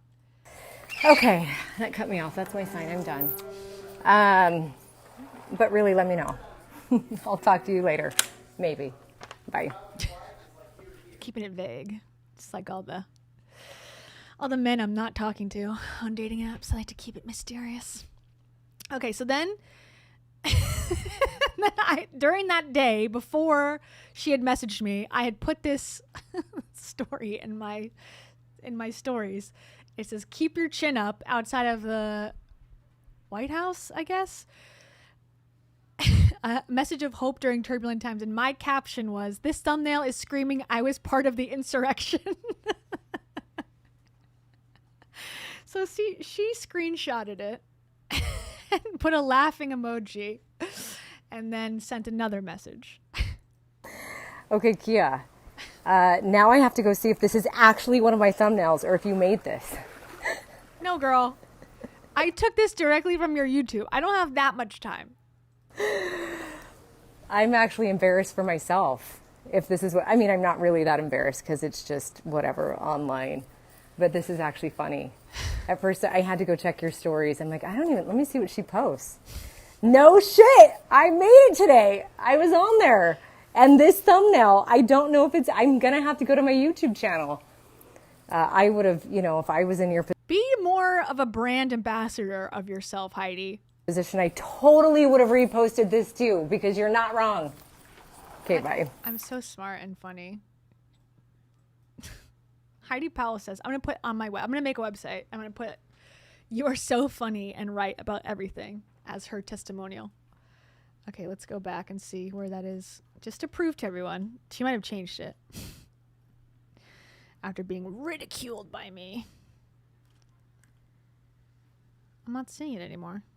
How many years ago is this? This was recent. She must have gotten rid of it. Oh no, I bullied her. I bullied her into submission. I'm sorry. Turb. Yeah. Oh man. Well, I didn't make it, for the record. That was on her channel. Okay, last thing. She says, also, last thing, I'm sorry you feel like you dove into the self-development world yourself only to feel let down. That does suck. I think we're all searching for answers on how to make it through this thing called life. And sometimes people and things can be a major letdown. I get it. Thanks for the reply. I agree. Nice sentiment to send me off in. I appreciate it. Oh, it's there? Wait, am I blind? Sorry, hold on. I'm looking.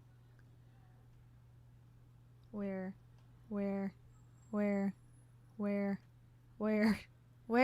Ah, I see it. I was blocking with my big head. My big head. Okay, sorry, everybody. I see your comments. I love when I'm being proven that I'm not lying. So I said, that's definitely on your channel. Ha ha ha. I'm down to come to Arizona. One of my best friends lives in Phoenix, and I would love to visit him. So true, so true. My friend from Phoenix is the one that was with me in Buffalo and was there to take the photo when Ashley came up to me at the restaurant, which was awesome. I'm actually currently in the process of moving myself, so sometime in September, October time frame would be good for me if that interests you. Okay. Well, and then my friend works for NASM, which is like a what do you call it? Personal training company. So I don't know what I said here. God, let's see. Hopefully nothing incriminating. And I'll just say thank you for responding as well thoroughly. And I do appreciate you, considering these things and thinking through these things and being open to talking. Because as much as, I am leaning into the negative spotlight and the negative tone, like I said before, I am also, I agree, open-minded to, okay, obviously you're a person at the end of the day. The content that I make and the content that you make, I'm sure, is devoid of, humanity at times because it's just the way the platforms work. You have to lean into certain things to get people to stay active. If I weighed every single, should I do this video? Should I not? Maybe I'm hurting this person's feelings. I would never make any content. So not that that's an excuse or anything or, justification, but I sort of have decided to make the choice and go, okay, I'm willing to risk being looked at as negative, or anti-positivity. But like you said, it's I need to put that on a shirt. Anti-positivity. I love it. a choice, and it's like I'm putting my face on it, and I'm willing to have someone make a channel about me if they want to. That's the risk I'm taking. So anyways, I do see you as a person. I understand, you are a person, and I'm sorry if I and I know I have caused you harm.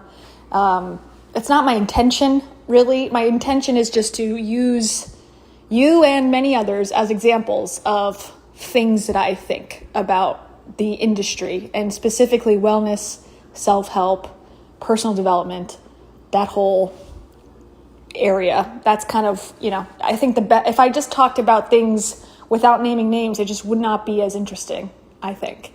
So I apologize that you're swept up in that, and that Dave was swept up in that, and Rachel, but it's just too interesting to not talk about, I think, especially at the time. So let me know about the dates. I'd love to do it. I'm down. Let's do it if you're down. Okay. A little kiss assy, but did the job. Okay. Wait, there's some personal information there. Hold on. There's some personal information because now we're talking about where do you live and my friend and blah, blah, blah, blah. Okay. Hold on. Let me just look. Okay. She says something, but I don't know what she's going to ask because I did tell her where I lived and where I moved to. She said basically that we should go to a studio to record it. And I said, that's fine. I said, yeah, a studio sounds good, but can you bring your love picture with the hearts, please? Which is this. Okay. Oh, shit. God damn it. Why you gotta be so rude? Don't you know I don't know how to use Google? Okay. Oops. What am I doing? Okay. Now I'm having a mental breakdown. Okay. She says, oh yeah, hell yes. Okay, so she said, "Oh my hell yes, 100%. I'm removing that from my wall and lugging it to our interview. It's the details that matter. I'll bring you a Squirrel Squad tank too." And then that was that. So that was in July. And then I moved, and then I was settled a little bit. So this is in September. And I said, "Hey, I moved and settled in now. How are you feeling about doing a podcast still? Also, heads up, I'm planning to live stream, watch your recent interview with Emma Jade. Haven't watched it yet." I don't even remember who that was. And she says, "I'm still game, and congrats on the move. It's always such a pain in the ass. Glad you're all settled. For timing, I'm going to be gone for the first few weeks of October." Okay, she talks about why. It's nothing that juicy. It just might be personal. I don't know. We're heading blah, blah, blah, blah, blah. Maybe end of October, maybe November. December works too. And I said, "Let's do December or November." And she goes, "Okay, great. Sounds great. I'll look at some weeks and let you know which ones." I said, "Sounds good." Okay. And then she didn't respond back. And then in January, I checked in again, and that's it. So that's the story of Heidi Powell and the haterade drinking girl that I am. So that's it. Excuse me. So that's the juicy goss. I think actually it kind of makes everything better. I don't know, because when the last time we talked about the DMs that Heidi had said about me and about Dave in the Wall Street Journal article, it was hard feelings. Like, I was hurt by it. I was upset. She seemed to be upset. Things were still more fresh. And, now it seems I'm down to, again, talk to her, talk about this stuff. I do appreciate that she's open-minded. I don't know if she's trying to manipulate me. Probably manipulate me. But I feel very confident in like I told her, confident in my perspective and abilities, and willing to look at things and go, well, okay, I can change my mind on that. And I have changed already on certain things about, when I started this channel in 2001, it was right before 9/11. Okay, that's not funny. I started this channel in 2021, and I was unemployed, home during COVID, in a relationship that was struggling, not making a ton of money, trying to start my business, and, it being COVID, and I didn't know how to charge correctly. I still don't.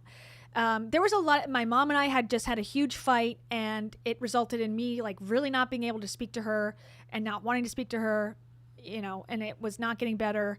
And it was a very low point. Plus, I had already been in the self-help world, wellness world, yoga world at that time, and was starting to see the cracks in that. And so this thing that was giving me a lot of comfort 2 years ago in 2019, early 2020, I'm now starting to go, okay, now I have real problems. I didn't have real problems before. I have real problems now, and this is actually not working, and I'm actually getting sicker mentally. I'm getting sicker and sicker, and yet I'm doing breath work. I'm doing yoga every day. I'm going to the classes. I'm talking to the life coach, and I'm getting more ill. And so that's where my headspace was when I started this channel. Now, I had a lot of anger, a lot of frustration. I didn't know where to place it. I was pacing around my house all day, and I'm like, you know what? I think I'm just going to do something with this. And that's how it started. I was angry, and I started making videos about people who were, I thought, lying, and turned out to be true, were lying about being ill and being sick with cancer or different diseases. And I would just kind of either go through what I thought about them, or it was already that the person was convicted of something, of doing that, and I would cover them. Anyways, so from that point to now, it's light years different. Like, I am not in that same headspace where I was completely just at the bottom of the barrel emotionally and trying to make it every day. I'm much more healthy, happy, thriving, some may say. I don't know if you'd say that, thriving, but doing much better mentally. Like in my life, I have a life outside of YouTube. I have a life outside of my apartment. Like things are going well. I have a job. Stability and all of that has allowed me to be much more open-minded and not so negative. So anyways, all that to say, I have already changed and felt like, maybe not even maybe, I'll take the maybe out of it. I was too harsh at times. I was too judgmental, too personal, too long-winded, like I am being now. And I do want my stuff to be entertaining. At one point I was like, no, I don't care about entertainment. I care about facts. Okay.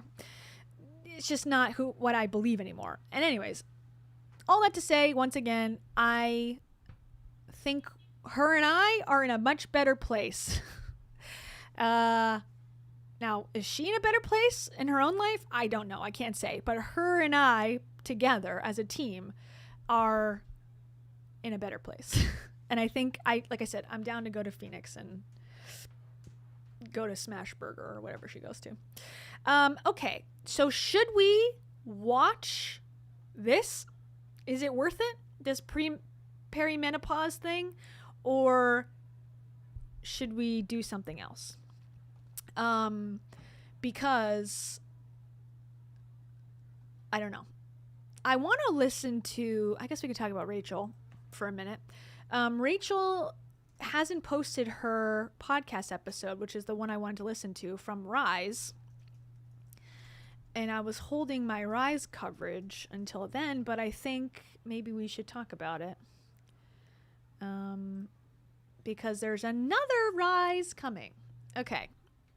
And Rachel has updated her bio again. Oh, I'm speaking of being blocked. Amy, thank you so much. As I get going, Amy says, life coaches make life worse, so you have to keep paying the money. They need you to stay broken like Heidi, so you have to keep going back. I hear this argument with therapists too, and I don't know if I agree. I think maybe so, maybe. I don't know. Who's to say? I question that too. I've been in therapy for like 6 years, and I'm like, would she tell me if she thought I was over my issues? And I think my therapist would. And we've gone down in sessions and we've gone back up. So I do trust her a lot. But life coaches, I think the incentive is different. I do agree. I don't know if they want to keep you sick so that they can keep getting money from you, but I just don't think they have your best intention at heart, because they don't have anything to lose. If you are dissatisfied with their service, they don't have a license to lose. They don't have a board to, have to answer to. They can just go to someone else. And I think that's the core of the problem. And they're just doing unregulated therapy with no guardrails. That's the issue, I think. Amy? Get the parasites when they're partying. Also? Sound familiar? Thank you, Amy. Okay. So I'm going to have to sign into my other Instagram to look at Rach's account. Who? Me. Who's you? Rach. Let's look it up. Rachel Hollis. Okay, so for those who don't know, Rachel is doing Rise Elevate now. It's basically Rise but smaller, and shocking to me, it seemed like a successful event. So much so that she is doing another one in Chicago? Is that right? Let's search. Maybe I'm wrong. Hold on. Chicago, yes. Okay, so the first one was in Austin. Now, I don't believe her when she says that it's sold out, because the numbers just ain't adding up. She said she had 200 tickets total, or 250, I think, with VIP, and she claimed that it sold out, but then if you actually look at the videos, it doesn't quite look like 200 people, and it also sat open for a while, so if it was sold out. She also said that there's people on the wait list, but that doesn't make sense, because if you're like, if tickets open up and that day they're sold out, I get 150 people being on the wait list. But if it was open for 2 weeks, how does 150 people get on the wait list after 2 weeks? That doesn't quite make sense. So I think she's lying, personally. Do I know that for sure? No. But can I guess that's something that she would do? Sure. Okay, so this is Rise Elevate, and it says, last weekend in Austin, something incredible happened that I haven't stopped thinking about since. It was our very first Rise Elevated event, and from the moment women started lining up outside a full hour before doors opened, the energy in the room was incredible. We had women launching nonprofits, women growing businesses, their families started, women running and scaling 8-figure firms. Okay, I cannot imagine that that's true. If you're really someone who's running an 8-figure firm currently, what are you doing at this event? Do you just want the day off? Like, she has paperwork in the workbook that's like, should you care about what others think? If you're running an 8-figure firm, I think you're past that point, but I don't know. Who's to say? Women nurturing a side hustle, they're working hard to grow into something bigger, and also 4 really confident dudes who bought tickets and came in with open hearts and the best attitudes to work on their dreams too. That also is shocking to me. 4 men were enticed to be at the Rise Elevate conference. I don't buy it, but okay. Different goals, different seasons of life, but a shared willingness to show up, be real, and do the work. Okay, the most self-help generic statement slogan I've ever heard. Okay, here it is, Rise. Okay, here's some notebooks. It's red this time. Amazing. We spent real time together. We talked and laughed over meals, drank too much coffee, peed our pants together. I'm just kidding. She didn't say that. Took photos, made big plans, and had the kinds of honest, energizing conversations that just don't happen in everyday life. It felt like exactly what it was meant to be. Austin sold out quickly, and more than 150 women were still on the wait list when we opened our doors. That told us that this was bigger than just one day and just one city, and so I'm thrilled to tell you we're hosting another one at Rise Elevate Chicago, May 1st. Early access on April 6th, exclusively for premium podcast coaching members, and on the 7th, general sale. If Chicago brings even half the magic Austin had, it's going to be unforgettable. Okay, here's the details. You put your information in. Here's all the stuff. So it's a very tiny stage, fairly tiny little, like a wedding, size of a wedding. It looks like beautiful tablescapes. And it looks like people got her novel as like a gift. Okay, sorry. Before I get too far down, I didn't mean to ignore you.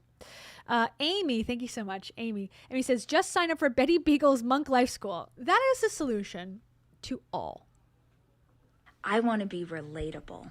Betty. What happened to dinosaurs? What happened to Betty Beagle's Monk Life School? Do you know what a Capri Sun is? Do you know what a Capri Sun is? There are many Caminos. Auntie Ray Ray. Thank you, Amy. You can be Auntie Amy. Okay, the experience. Rise is the personal development conference for women who want to take ownership of their... Okay, this is the same thing. So it's supposed to be for business owners or people starting a business, wanting to do entrepreneurship. Now, what does she know about entrepreneurship? A little. Would I pay hundreds of dollars to hear what she has to say as someone who is trying to rebuild her business? Unless it was about how to rebuild your business, I don't think so. But other people have different priorities, I guess. Anyways, okay. Did she give you any more photos? Here's her outfit inspo for winter travel. I'm so enthralled. No, these are old things. Oh, she's got a new shirt. Find out which of Rachel's New York Times bestselling books you should start reading first. I'm good. I don't need that. Okay. What was I going to show? So here is a highlight. Oh, hold on. Before we get there. She changed her bio again. She changes her bio weekly at this point. It says, building a life on the East Coast. building a business everywhere else. I don't know what that means. Life is better after 40. Okay. 4-time New York Times bestseller. Founder, Let's Rise, and the Start Today brand. So she's really hanging on to what she's done in the past. Even though she said she would never do this. Okay. So it says, answering the question everyone keeps asking. When is the next Rise event? Okay, so here's some photos. Mindset to succeed. Number 1, ownership. Number 2, perspective.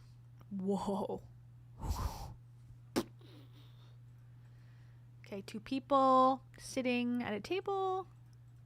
Another person sitting at a table. Another person sitting at a table. More people sitting at tables. Standing outside. Sitting at tables. It looks nice. She's bringing out the event planner in her, which is probably what she should be doing. But again, we can't see the whole space, but this is not looking like busting at the seams of people, personally. Bouquet. It's going to be May. Awesome. Okay. And it says, what happens at Rise? Missed Rise? Here's a sneak peek. So people at tables listening. There's a photographer in the background. Okay, so there she's talking to Blogilates. That's the podcast, I'm assuming, that is supposed to come out at some point, where she's interviewing her. She's a big deal, I guess. She's a big entrepreneur. She's got a very successful Instagram. She has a collection of Pilates and workout stuff at Target. She's got like definitely multi-million-dollar brand. So I mispredicted that Rachel was going to have Kez be her interviewee. So I will give her props that she had an actual person that is actually successful and actually a woman and could actually be interesting to hear about. I'm going to guess that she paid Blogilates to be there, a fee. So Rachel is very familiar with speaking fees. She probably paid, I don't know, let's say $30,000, $40,000, something like that, to have her come, and paid for her to stay in Austin, unless she lives there, and speak at this conference.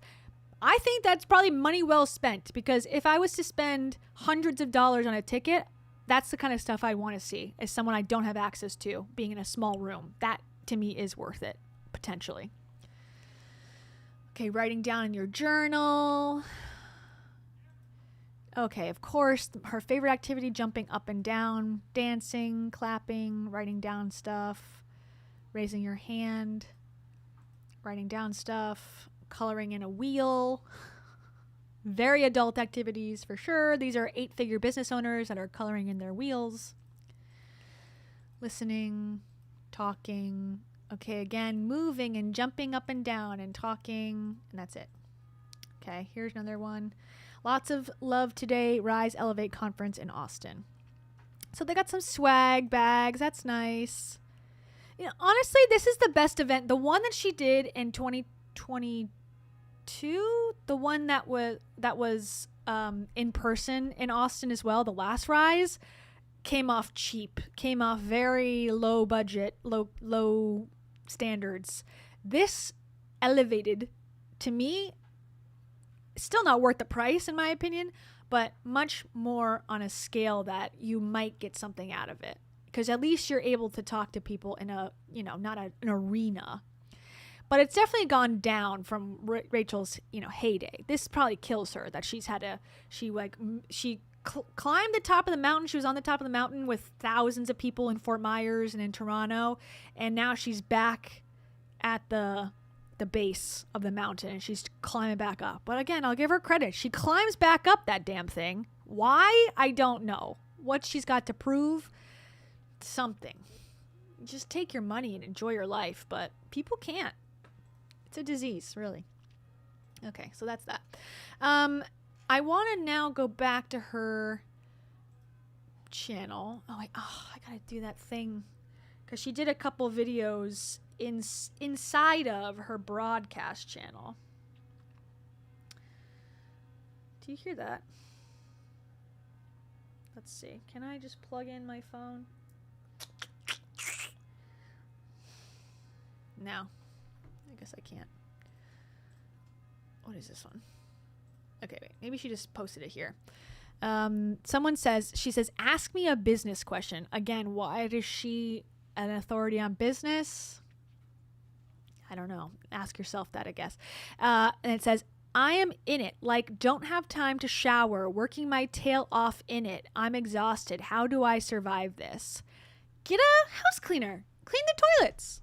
That's what she should say. Here you go. Okay. You have to get control. Meaning you have to create some space between the chaos that you're inside of and how hard you are currently pushing. Not the chaos you're inside of. Also, this is the new trend. Have a jacket. Don't you dare put your arms in the sleeves. It is not millennial queen boss energy. Hustle culture returns.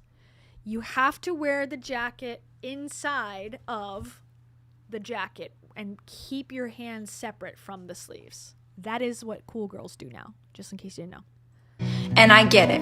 We teach ourselves that we can just grind and we're going to get through this launch. We just have to get through this launch. And then on the other side of it, then I'm going to practice self-care. Or then I'm going to get some sleep. Or then I'm going to stop having 4 espresso shots a day. Or then I'm going to work on my anxiety. Babe, I promise you, your body is... Babe is the new sis. Keeping track of all of this. Even if your mind keeps pushing, your body knows what's going on. And it will shut down on you when you least want it to. Ask me how I know. Okay? How do you know? Because I thought that you just made a choice not to have any physical ailments. And that everything is actually a sign from your spirit guides. Let's tune into this ankle. Right? So, it's not about can I... Kia, she can't afford heat. True. Keep grinding. Can I keep pushing? Can I get through this thing? Who's this person on the back? It's like a mug shot of somebody, right? Or what? What's going on? It's you teaching yourself in real time how to do both. How do I take care of me and take care of this business simultaneously? One cannot exist. Why is this song playing in the background? Does not match the vibe of this. Without the other. You must get control. Okay. Okay. So, there was this girl on a live stream who said, "You are privileged AF." Okay. Oh yeah, this one was an annoying one. And I will say, I did a little research on Rise. I should have done more screen capturing and stuff at the time, but I think it was on the weekend or something and I wasn't doing it.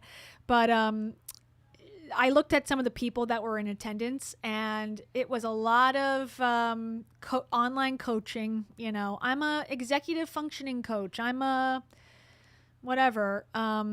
There was a lot of a few lash girls, like lashes and stuff. That's an actual business, I think. That's kind of cool. There were, what else was there? I have a whole Google Doc actually of what everyone's profession was. Let's see where that is. Okay. Let's see. Oh, and then I got the photographer, a keynote speaker, podcaster, person. I'm not going to show you these people's, accounts because they're just regular people. Real estate agent, some sort of coach, online coach, health nurse and wellness entrepreneur, Thrive something, keyword Thrive, realtor, another realtor, online coach, women's empowerment coach, fitness coach, esthetician. Let's see. And these are just people who were interacting in the comments. Personal brand, business mentor, aesthetics, and another business mentor. Okay. Okay.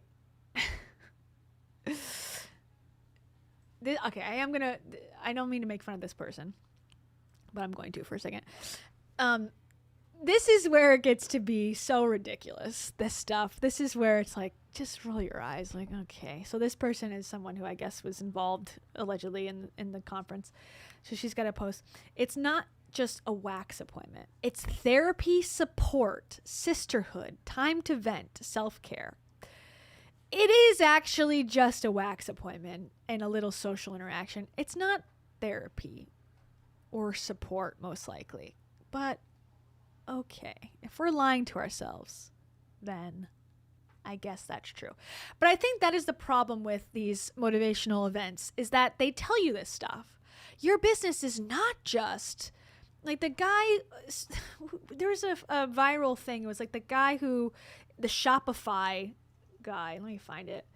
You'll all laugh about Hailey Bieber's inspired iPhone case with lip gloss. He's like, this is empathy. Hold on. Hailey Bieber. It was so ridiculous. It's like, okay.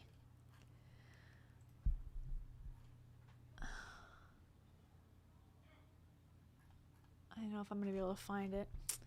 It's basically this. And it was the guy who owned Shopify who was doing a podcast about how revolutionary this product was. And he said, it's not just a phone case. It's empathy. No, actually, it's a phone case that looks like a vagina. But whatever. I don't know. That stuff is so annoying to me. It's like, just be what you are. It doesn't have to be bigger than this or more dramatic. Or this is a millennial thing, I think. That's like, what does Reese's Pieces think about, war? Like, I don't care. Make the product and don't put chemicals that are going to kill us in it. That's all I ask. I don't need to know your social stance on anything personally. Okay, anyways. Here's Rachel is a perfect person, content 101. She's the best. Here it is. Do you know what I love? If you are posing for a photo, if you're in a group photo, it's a couple, maybe they're in a beautiful sunset, don't take a selfie. I will be your photographer. I will be your photographer. Not only will I be your photographer, but I will take 1,000 pictures. I was just on a walk, and there's a group, like a bachelorette party, which is my literal dream photo shoot. They asked, like, no offense, they asked this, like, sort of nerdy guy. I saw them go, hey, can you take our photo? And I was like, there's literally no way. There's no way. Mama Bear rolls in. I say, hey, thank you. Not Mama Bear. Can we let that term go, please, for the love of God? Thank you, sir. I will be taking over. And I do all the things, right? I go low, I go high, I go wide. I'm getting footage. I'm like, do you want photojournalistic? Do you want to, like, talk to each other? I'll just get you laughing and being friends. They're all in matching sets. It's adorable. The bride's in pink, the rest. This didn't happen. Just so we all know, this is not a real story that happened. In a minty green. They yell out, she found her matcha. It was adorable. I say, I'm going to go in 0.5. I only know how to do that because I have teenagers. The affirmations, y'all, the cheers. Someone yelled, period. Okay, not period, period. I don't know what that means. I feel cool. Okay, the affirmations, the cheers, the This is dragging on, and the audio is poor. Like, I got it. Do you know what? That was the whole thing? Okay, underwhelming, girl. Underwhelming. And then it's like, do you know How to Go on Vacation is a podcast. This is a multi-million-dollar podcast. How to Go on Vacation. Here's the ad for it. As someone who has gone on vacation, I am now going to teach you how to go on a vacation. Great. This is the content we all need and love. We all love and need deeply in our bones. Okay. That's it. I don't think I'd have to get up, which I just can't do, and get my cord for my phone. I don't think it was worth. Oh, Jesus. I don't think it was worth it to do that, to watch her broadcast story. She basically said, I'm neglecting this. I'm not posting in here, and the vacation. Oh, no. And that's it. So Rachel is doing Rise again. She's committed to the bit. Well, did I save something? Hold on, let me look. I'm sorry. I got distracted by the last minute Heidi updates. I feel like I did save something that she said at some point. Also, what I want to do is listen to a Scientology video and a podcast about Scientology that I'm going to use for the edited video about Scientology. I've been learning a lot. I am clear. I am clear now. That's why my skin is clear, because I am Scientologically clear. Just kidding. But hold on. Can I think of thought? Before I... Oh, she took it down. She doesn't even have... Wait, yes, she does. I lied. She has it. Okay, but all she does is basically... She's only posted... she's only posted 3 times in the last... Since February 1st. February 1st, she posted, guys, big news. And it was tickets to Rise. Before that, she hadn't posted since January. So she posts once a month in this broadcast channel. And then she did a couple posts in here that are private. And this one got 75 likes. Hi, guys. I have not been a very good host of the club. The broadcast channel. Recently, I was like, oh yeah, you have a broadcast channel? And I'm not gonna lie, I sort of forgot it was here. And it's only just because we have been so busy and we were getting ready for the Rise event and we were doing all the things. But I'm sorry, because I've been a bad club leader in our whatever this is. So I'm gonna be better, and here is my latest update. We are currently looking for a house in the Hudson Valley. Club leader? Club leader of what? Your fan club? Why do we care about what you're doing? Just kidding. I really care. Okay, next one. She's looking for a house. How could this go wrong? How could this become a faux pas number 2? Let's find out. So for those of you who listened to my podcast when we moved here, you know we found this amazing rental house. We love it so much. But we have this house until the end of the year. But then also we have to find a house that's going to be our house. And then it's are we finding the legacy house, the Martha Stewart dream? What are we doing? And so we start looking. So relatable. Are we buying our legacy house or just a smaller mansion? These are the questions that I have on my mind as well. And finding things, it's cool, it's whatever. But my whole point is that we saw this house that is darling, great, would work perfectly. I'm not peeing my pants over it, but filled with possibility, really cute, would work great for the fam. 20 minutes after we leave, our real estate agent is hey, just so you know, this house has been on the market for 5.5 seconds. She's just so you know, multiple offers, many of them over list price. So for those of you who listen to my podcast. Can you guess where this story is going? Nowhere good.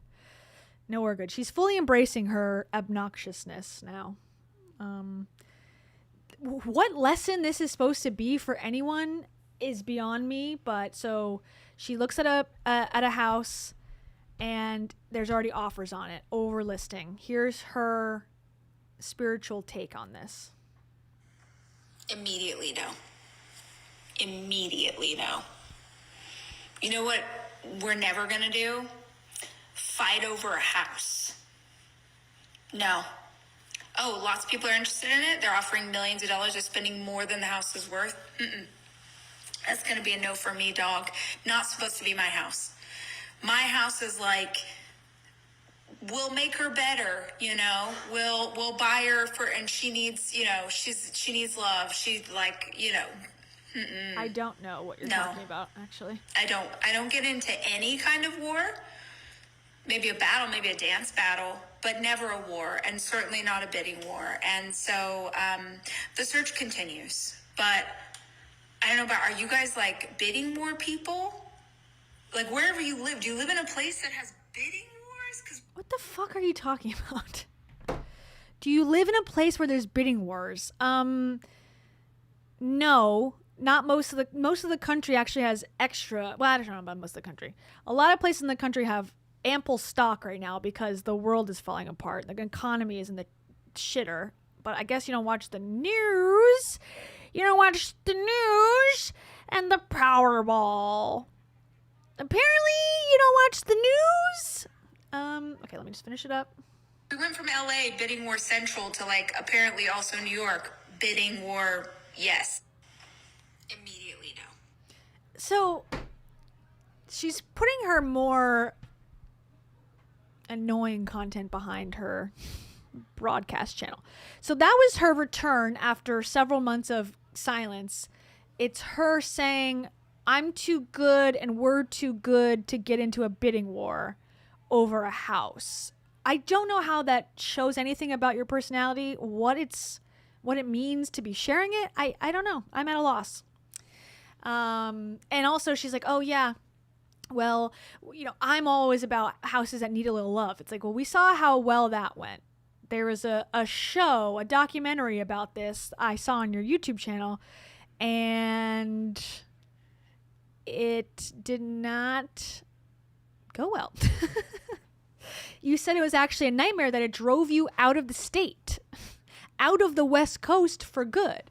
And it caused friction in your marriage, and your kids are now in a totally different school district because it was so stressful and horrible. And now you're going to do it all over again, I guess. So some people never learn, I guess. And some people just live for the drama, because if their lives were not chaotic, they might have to look around and figure out, like, shit, things ain't going great. Anyways, okay, that's that. How are we feeling? It's 2 hours. I really need to use the bathroom really fast. Should we listen to Heidi's podcast or what? Or we can go through... Actually, maybe we should just go through Heidi's insane birthday posts. How about that? How about them apples? Okay, but first, let me pee. Because I gotta do it. Hold on. Let's change this, and you can hear the traffic outside. Amazing. Okay. Meet right here, everybody.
Buzzer beater. I did it. Okay. I feel so much better. My God. Okay, before we do our last segment, housekeeping note. I am going to switch to Thursday. No, this is Thursday. I'm going to switch back to Wednesdays for a little while, or Tuesday. Probably Wednesday, I think.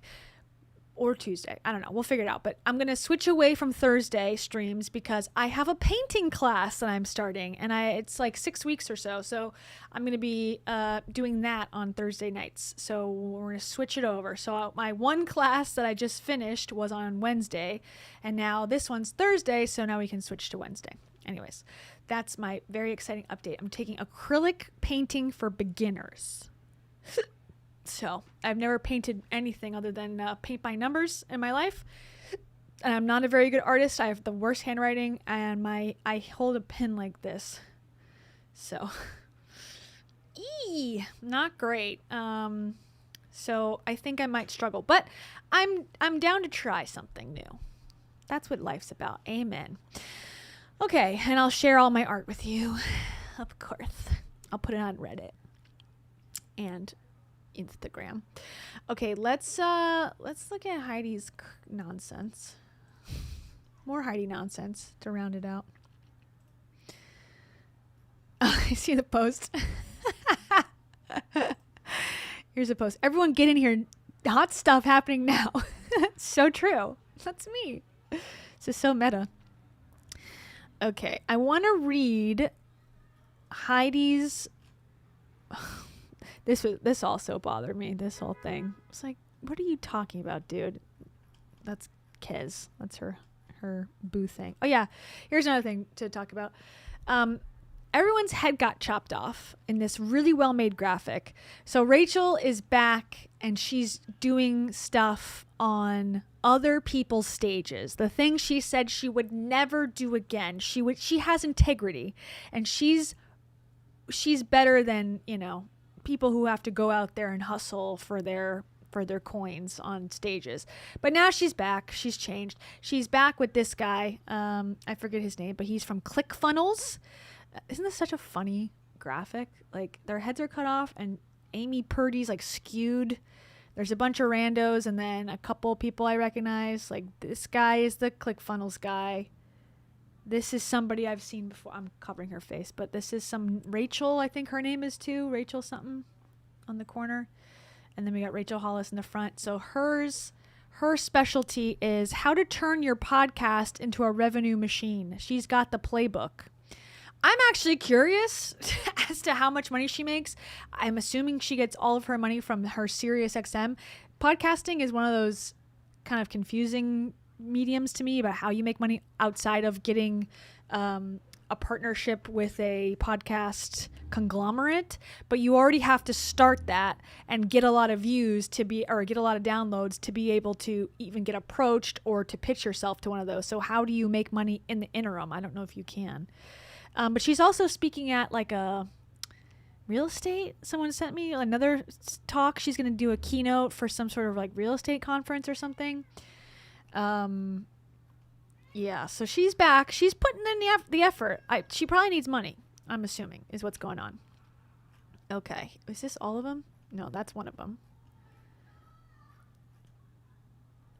Where? So basically, it was Heidi's birthday, right? And, okay.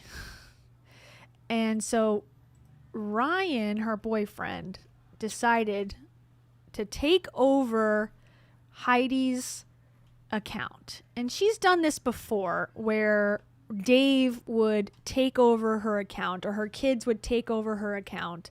And you want to come up? Come here.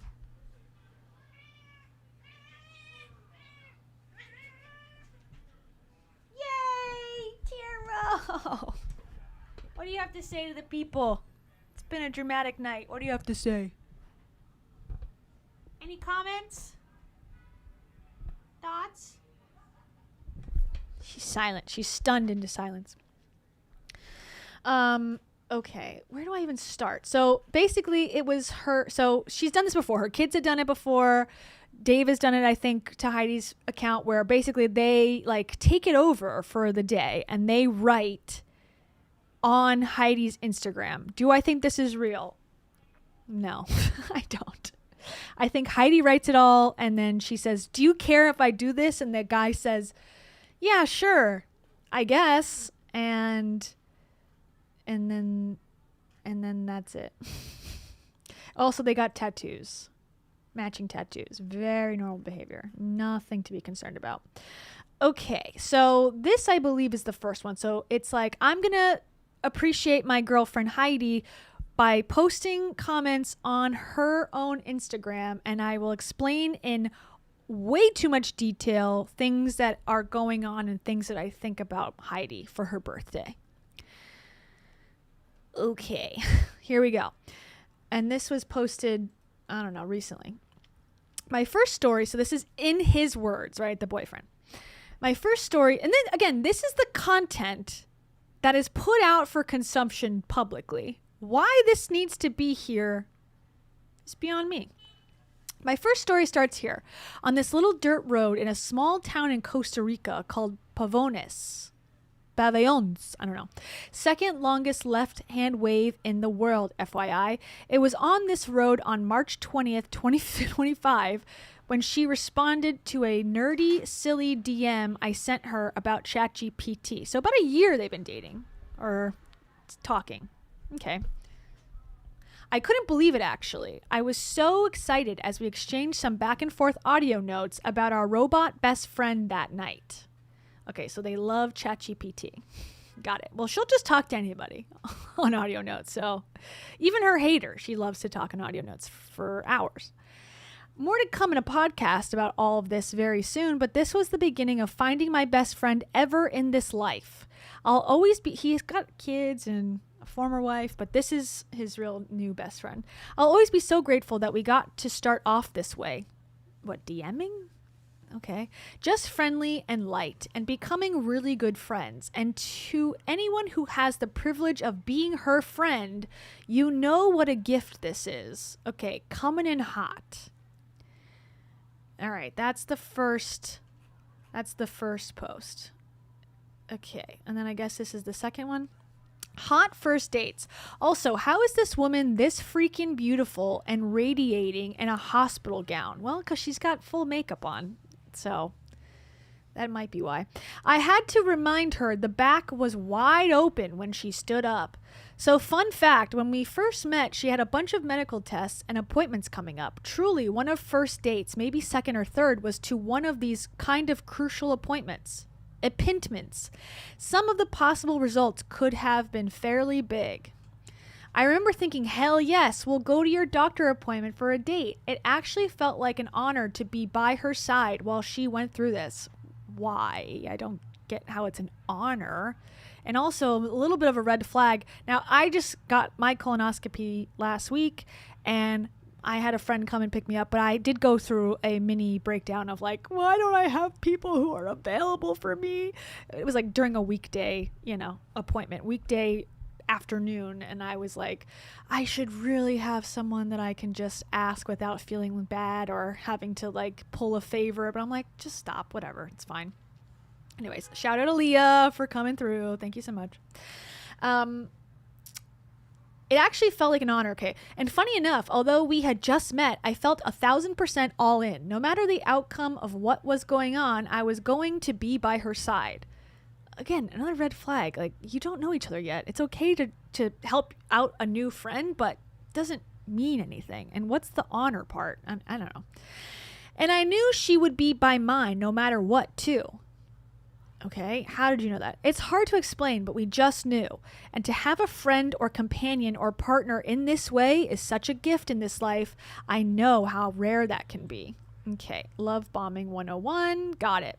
I did have a boyfriend who I asked to take me to get my wisdom teeth out because I had to have a person as well. This is back in 2014, I think. And we had just met. It was like probably our fourth time really hanging out. And he begrudgingly did it. And the only reason that he had to is because my mom said no. I lived with her at the time and she didn't want to do it. So I had to ask him. And all he did was take me from the appointment back to my home to where my mom was. And then she took it from there. But yeah, it was because I felt less guilty asking a guy than I did asking one of my friends, which is a mistake, and I shouldn't have felt that way. Okay, another one. Okay, so if you can't see in this image, she is doing a sexual reverse. You ever heard of reverse cowgirl? This is called cow reverse cow lick. I don't know what this is. This is her ass and this is her leg. So this is important that we see this. Okay. So it says, and then he's on FaceTime enjoying the view. Okay. So this says, this is, I guess, still the birthday celebration. Okay, I know how this looks, but listen, Heidi is just a big kid. Such a kid. Every single day I look at her and just smile and laugh as she does something like this. This is insane. Also, this whole thing, just in case I didn't make that clear, this type of stuff is crazy. One of my favorite things this past year has been our FaceTimes. Often we don't even talk. We just work, watch shows, cook, or just lay there until we fall asleep. Codependent, excuse me. This night, out of freaking nowhere, she goes, "Hey, want to see what I can do?" And I'm telling you, it was as innocent as it gets. What? She says, "I won $50 in 6th grade for this trick." Then proceeds to do this. Ha ha ha ha ha. She was literally like a proud kid.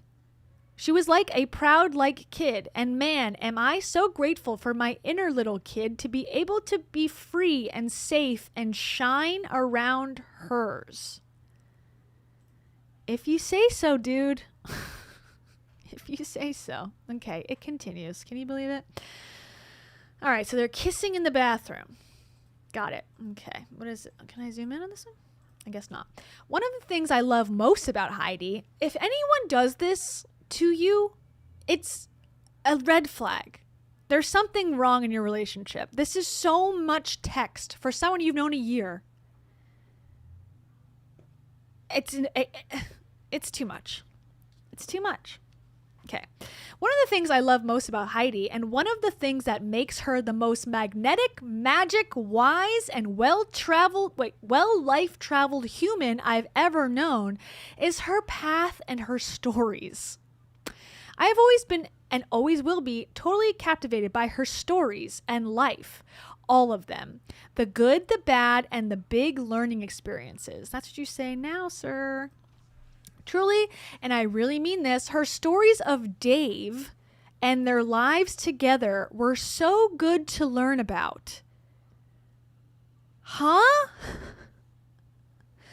And not just allowing her, but loving to give her space to share and be excited and also grieve, which seemed to be pretty held in when we met, was such a beautiful thing and a total honor. When we first met and I was scrolling her life and posts, I commented that for that time in her life and who she was, she absolutely shined with Dave. You weren't around, dude. You were not around when she was with Dave. Why are you bringing up Dave on her birthday Instagram? Am I missing something? What? Really, what a best friendship and love does to someone. So is Dave her true love and this guy's second fiddle, I guess? Is that what he's trying to say and he's cool with it? I don't get it.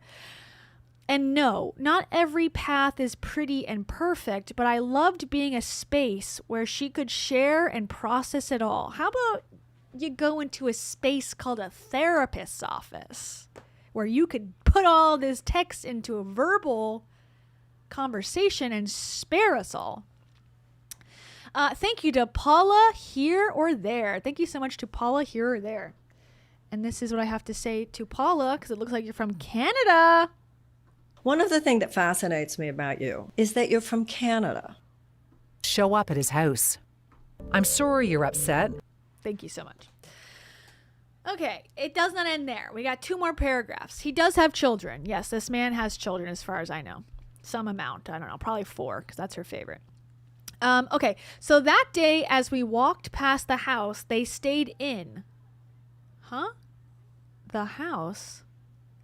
So that day, as we walked past the house they stayed in. Oh, they stayed in. Okay. okay? Her emotions came to the surface and she shared fun videos and stories of their time there, a place she didn't recall until we walked right past the house they stayed in. And I say this again, I'm absolutely in love with the entire path this woman has walked and so proud of the person it shaped her into. I'm so lucky to be part of her world that has culminated to this point. Culminated to this point. I definitely am going and okay, it's supposed to say definitely, but it says definitely. Definitely am getting to the very best of who she is and so grateful to have this light in my life now. Okay, another paragraph. We gotta go. So here's to all the people, places, and things. Shout out to nouns that shaped you into the magical being you are today. Hi. If you require this much reassurance, it'll never be enough. Let me just say that. This is insane. I don't think I've ever seen anything as possibly insane on Instagram stories before. Which brings us here. Ha ha ha. Holy shit. This was hilarious and stirred the pot a little. So later that night, we visited her mom up the coast. Heidi had posted a beautiful tribute to Dave after remembering that spot. Like 10 well thought out stories of memes and music. And all of a sudden from the other room, I hear, oh no, Ryan, I'm sorry. What have I done? Yeah, as if this wasn't scripted. Totally. Like from the depths of her mind of this is now what I'm going to do. I must now let him come to the surface, because she was like soft launching him, covering his face with emojis and stuff. But we all knew that she wanted to be doing 18 long stinking hour podcasts in the car with this guy. Like we knew that already. So it was just, she was chomping at the bit to put his face out there. I don't believe for a second that this was accidental. She knows how to use Instagram. One thing I know, Heidi knows how to use Instagram. Okay, so she didn't post something on accident. Give me a break. And thank you so much to Amy. Amy, you're the VIP tonight. You are the VIP always in my heart. I'm going to write you 47 pages of Instagram posts. Amy is the light of the life of my life and everyone's life. And she is such a child kid and has Betty as a dog and is going to monk school. And she is incredible. And I know she'll never leave this channel. 17 pages later. Heidi just turned 44. Little old to be a kid. Hey, you could be young at heart and or old as hell and never mature. This is living proof. I'm watching living proof in front of my eyes. And this is what I have to say. Gonna have to actually drink a little celery juice. Keep me going here. Got my celery juice right here. What do you think about that, little chunky?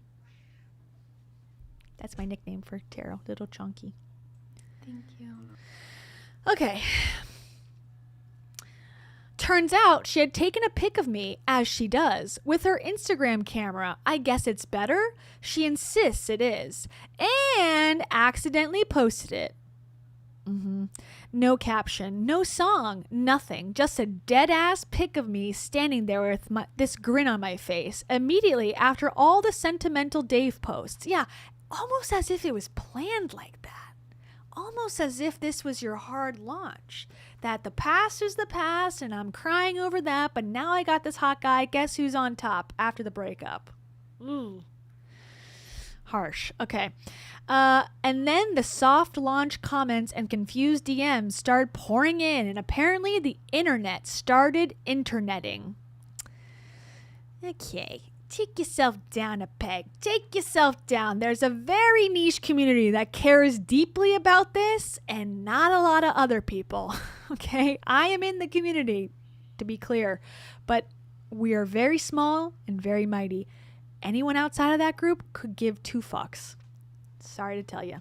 Pinky window cleaner man. Wait, I already did that one. Hold on. Albanese! And thank you again, Amy.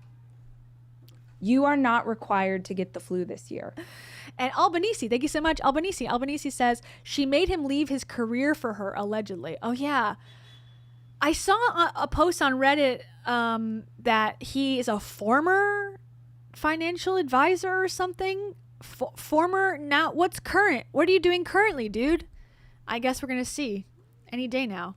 In the non-profitable business, face-fronting business that they're going to be in together. Who could have predicted this? Who could have seen the past and predicted the future with this? People are going to be eating their kids tomorrow. That's what it sounds like to me. They are grifters. Amen. Amen, Albanese. Okay, next. We're going to pause here. Oh, thank God. A pause. Phew. We're going to pause here for a commercial break brought to you by Anxiety and Starbucks while I just say, damn, this is hard. What, your dick? Sorry. Sorry. Haha. Trying to sort through literally thousands of pics and videos. You have thousands? You've only known each other 300 days, approximately. How, you take 40 pictures a day? How do you have thousands? Get a grip.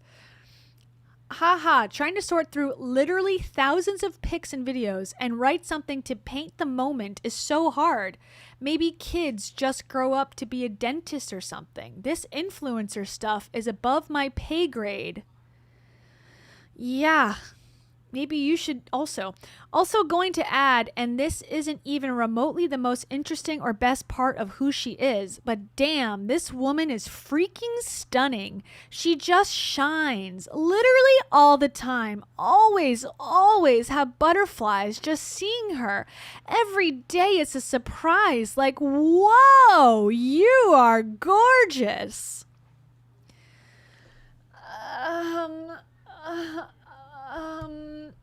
Hold on. I want to throw up. Hold on. That's gross, TBH. That's all I have to say. Right? That's too far. It's too cringe. I know. It's the cringiest cringe. Okay. More.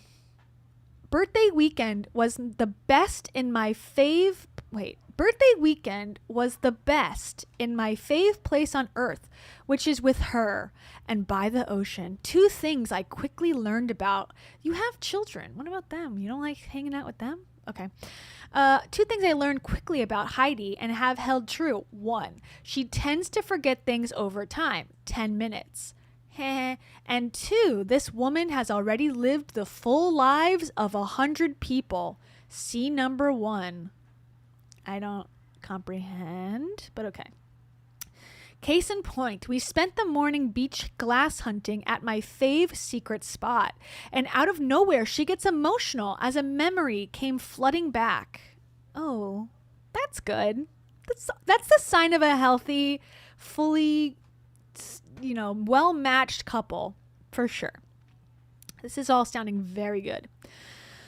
A weekend spent with Dave and all the kids at this exact beach that I comb almost daily and was even at when they were staying there. More about this next.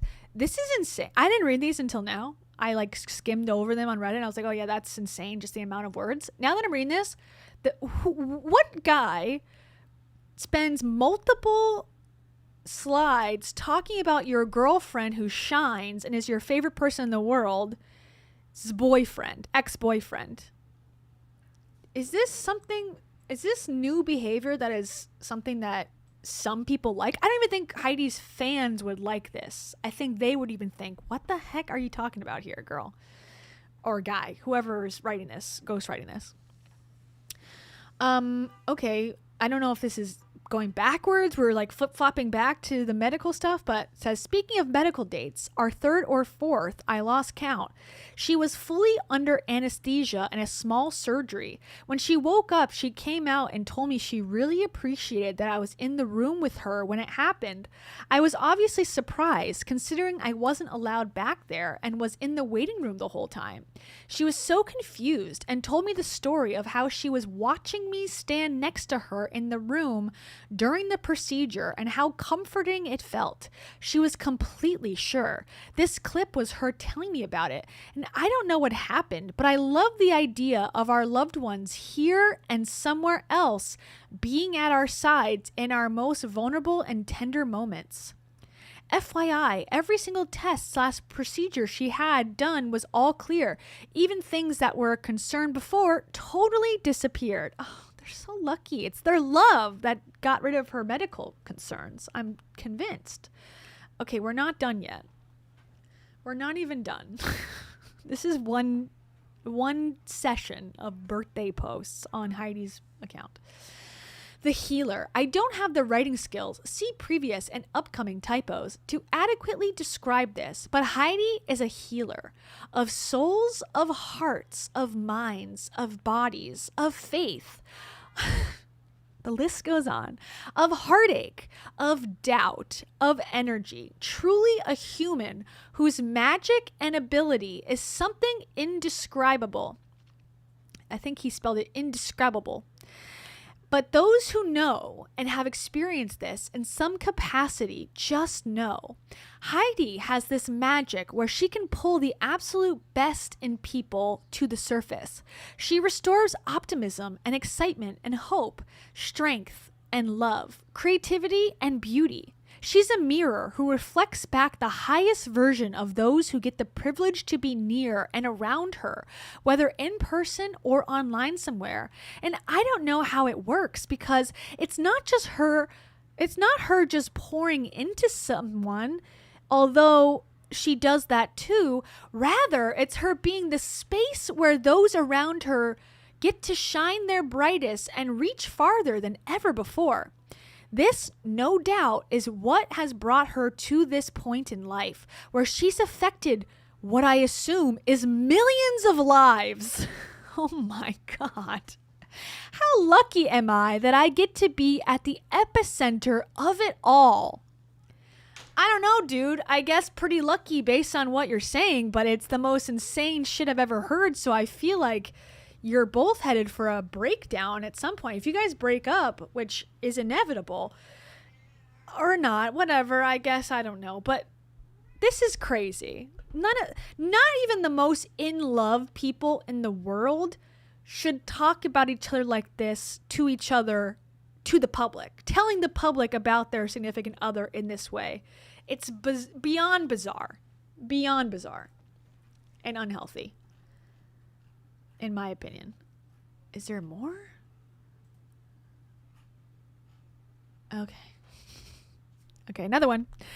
And we got another one. Okay. This was taken on the island of Koh Samui in Thailand. We were celebrating Blank's birthday with a big group in the most incredible setting by the ocean. The whole night felt like a dream. I was taking videos and pics of her like I usually do and captured what to me is her essence. It's the one picture that's all of her in one shot, mouth wide open with her phone. Yep, you got it. Sorry, that was my addition. It's love, light, beauty, excitement, optimism, bravery. So he searched the Thesaurus app and he just copy and pasted. I guess ChatGPT. He claims he loves ChatGPT. So now it all makes sense. But he's still misspelling stuff. So it's like, you gotta train the bot better. Or maybe he's purposely making it, changing words to not be spelled right so that he can deny the ChatGPT claims. GPT claims. A heart that only has room for love. What? Power, grace, simplicity, leadership, emotion, femininity, humor, compassion, empathy. And a shining brightness like who is this? I know Mother Teresa is controversial now, but you're talking as if this is a person who rescues babies from the depths of sharks or something, like the shark attacks every day. Like, she's just a person. That's it. And just being a person is okay. She's a person with flaws like all of us. I'm sorry. She's not a heart that only has room for love. That is, if that's what you think that she is, you're going to be sorely disappointed because she's just a person like everybody else.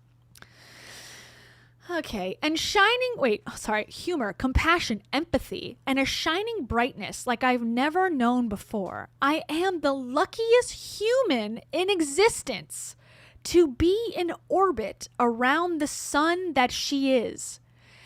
Now, I wonder if he wrote this facetiously, and they're having imagine this, they're having a fight, right? And she's like, you don't love me. You don't love me enough. You don't post about me enough. You don't, give me enough attention on the internet, which is where I care about attention the most. And he says, you know what? Let me write you the most fucking ridiculous bullshit in the entire world that no one would ever believe is me speaking about another person that I've only known for a year. Let me send it to you and you can, give me the thumbs up. And he was sending it as like a jerk kind of like, this is how ridiculous that you're asking me to do this. Does that make sense? And then she said, perfect. This is great. And he was like, what? I said this as a joke to be over the top so that you'd be so embarrassed to post this. And she's like, post. This is me. This is true.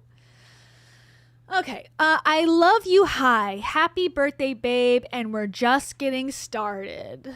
Oh my Lord. Oh, and I guess there's more. We got a little out of order.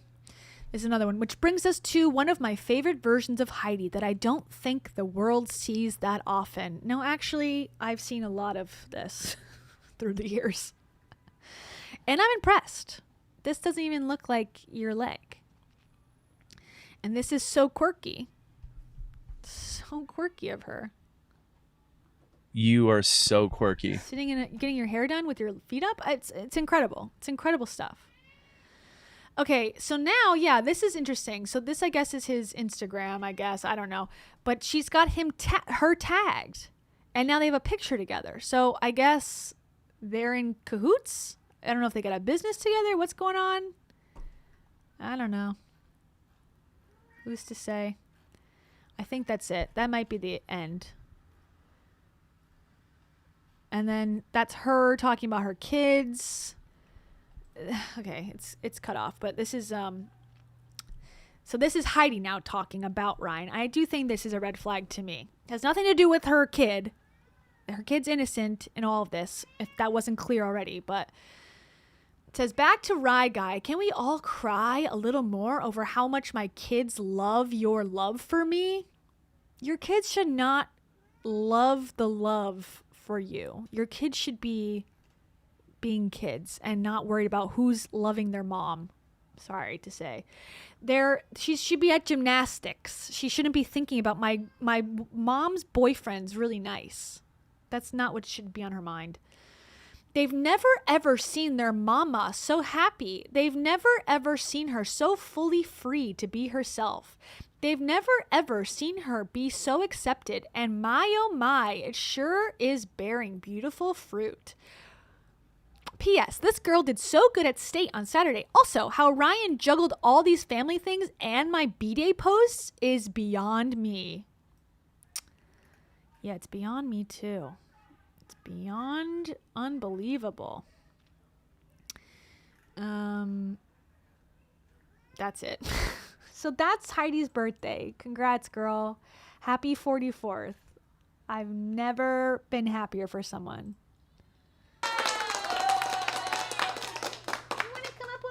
Sing the song? Come on. You can't be hungry again. You ate so much. You can't. I'm gonna hold you and sing. You wanna sing together? You wanna sing a song? Maybe a little song? Sing a song with me. Sing the... Okay, fine. Okay. I did love your singing voice. Do you love me? No, why you love me? Why you don't love me? Oh, she likes to sit next to me on my chair. Give me this tail.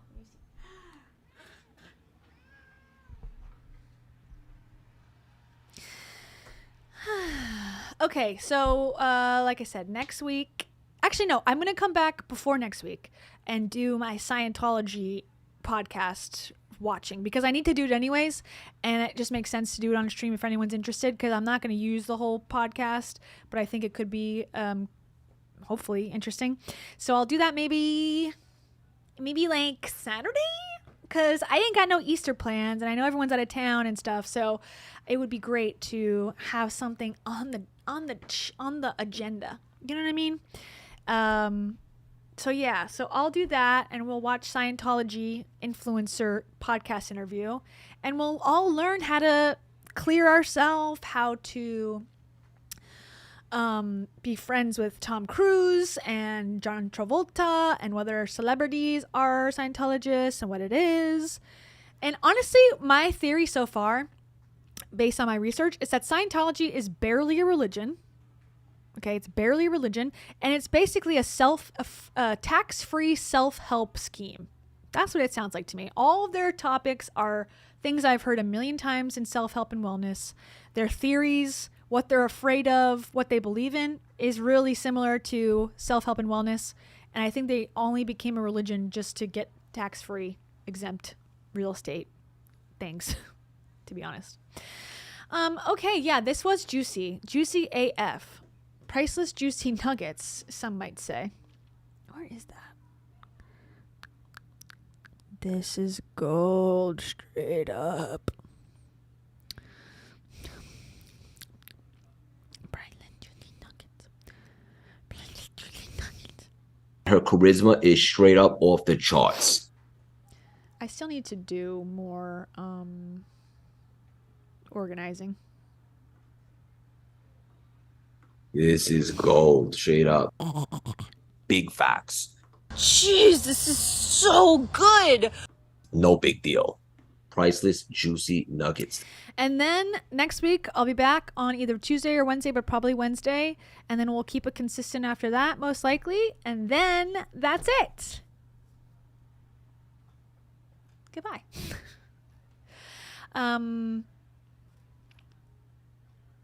Now time to sing my song. If you'd like to get your name in the song next time, all you gotta do, sign up for the membership. And if you'd like to talk about more Kia's World style content off of YouTube, join.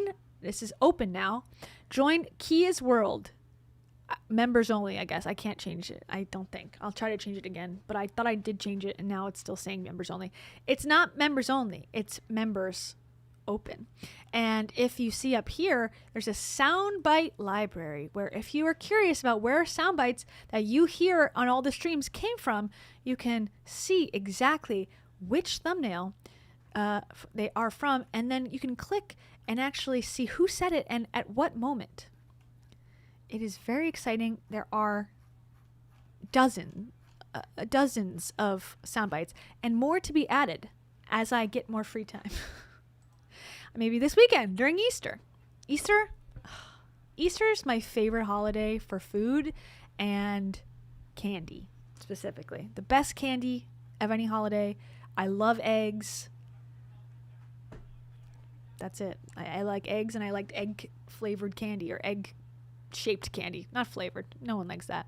Egg shaped candy is the best. Okay. Time to sing. I'll see you later. Bye.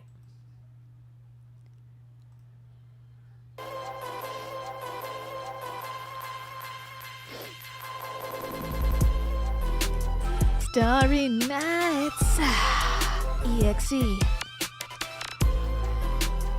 I got one thing on my mind, it's my knee. I scraped it when I was on a bicycle when I was about 3. It gave me a scar. Nicole Campbell. Wee wee wee wee wee wee wee. That's the sound when I pee my pants. Rachel knows all about that. A console. That's a fact. I love facts. I got none of them. Alaska Blood Tundra. Thank you for gifting those memberships. You are awesome. And how cold is it in Alaska, in the tundra? I'm guessing that it's almost 30 below. Or maybe it's warmer because I heard that places in Arizona are getting to be 100 already. Isn't that crazy? Hey, Lillian Massey. Helga Pataki. Is that your nemesis? Because she likes Arnold. Word. Rabba Kapoor.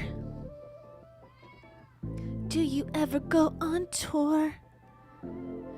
No preposition allowed. Hey! On camera. My life on camera. It's glamorous. But it's cantankerous. Rebel-led Fuentes knows all about this. That's not a diss. That is true life's bliss. Alif Madison. Do you stay at the Radisson when you go to your retreat? And you like life 'cause it's so sweet. Taro says meow. Merv Bell 2. What about you? Do you ever go do? That's a song from the 50s when life was so tricky. Elvis was there. The Beatles were there. Poodle skirts were there. Hannah, Lulu, 7. Do you want to go to heaven? But in Scientology specifically, you gotta go in a volcano and explode out with the lava. Maybe. I haven't gotten that far in the book yet. I'm still on chapter 2. Bet. Olive Harper. Are you a Thetan? Are you pre-clear? Are you a deer in headlights when you found out that June from Handmaid's Tale is a Scientologist? Maya Sloan. Did you know the red-headed guy from Sandlot apparently is also a Scientologist? Isn't that kinda crazy? Bone Palace Ballet. Did you also know that Will Smith had a brush with Scientology? He had a school where he hired Scientologists to teach classes. That's a little lore for you. Healing Roulette. What do you think about that? School where Will Smith put millions of dollars into it and then got rid of their headmaster. This is all back in like 2008. Don't hate. Shanna. Yeah, Jada and Will, maybe DL, Scientologists. We don't know. Oh, that was the end of the song? Damn. Okay, freestyle off the dome. Gracie Charo, Lee loves cats. That's better than loving bats. But if you loved a bat, it could be like baseball. Oh yeah. Starry Nights, Nicole, Akonso, Alaska Blue Tundra, Lillian, Rabba Gabor, Rebelade, Elif, Merva Bell, Hannah, all of Maya, Bone Palace, Healing Relax, Shanna, Grace, Charlie loves cats. Thank you to all of you for all that you freaking do. You're the best humans that I could ever have as members of the Gold Straight Up Members Club. Rub-a-dub, rub-a-dub. That's me in the bathtub. That I will have one day in the future. If I woman-fest correctly. Okay, good night.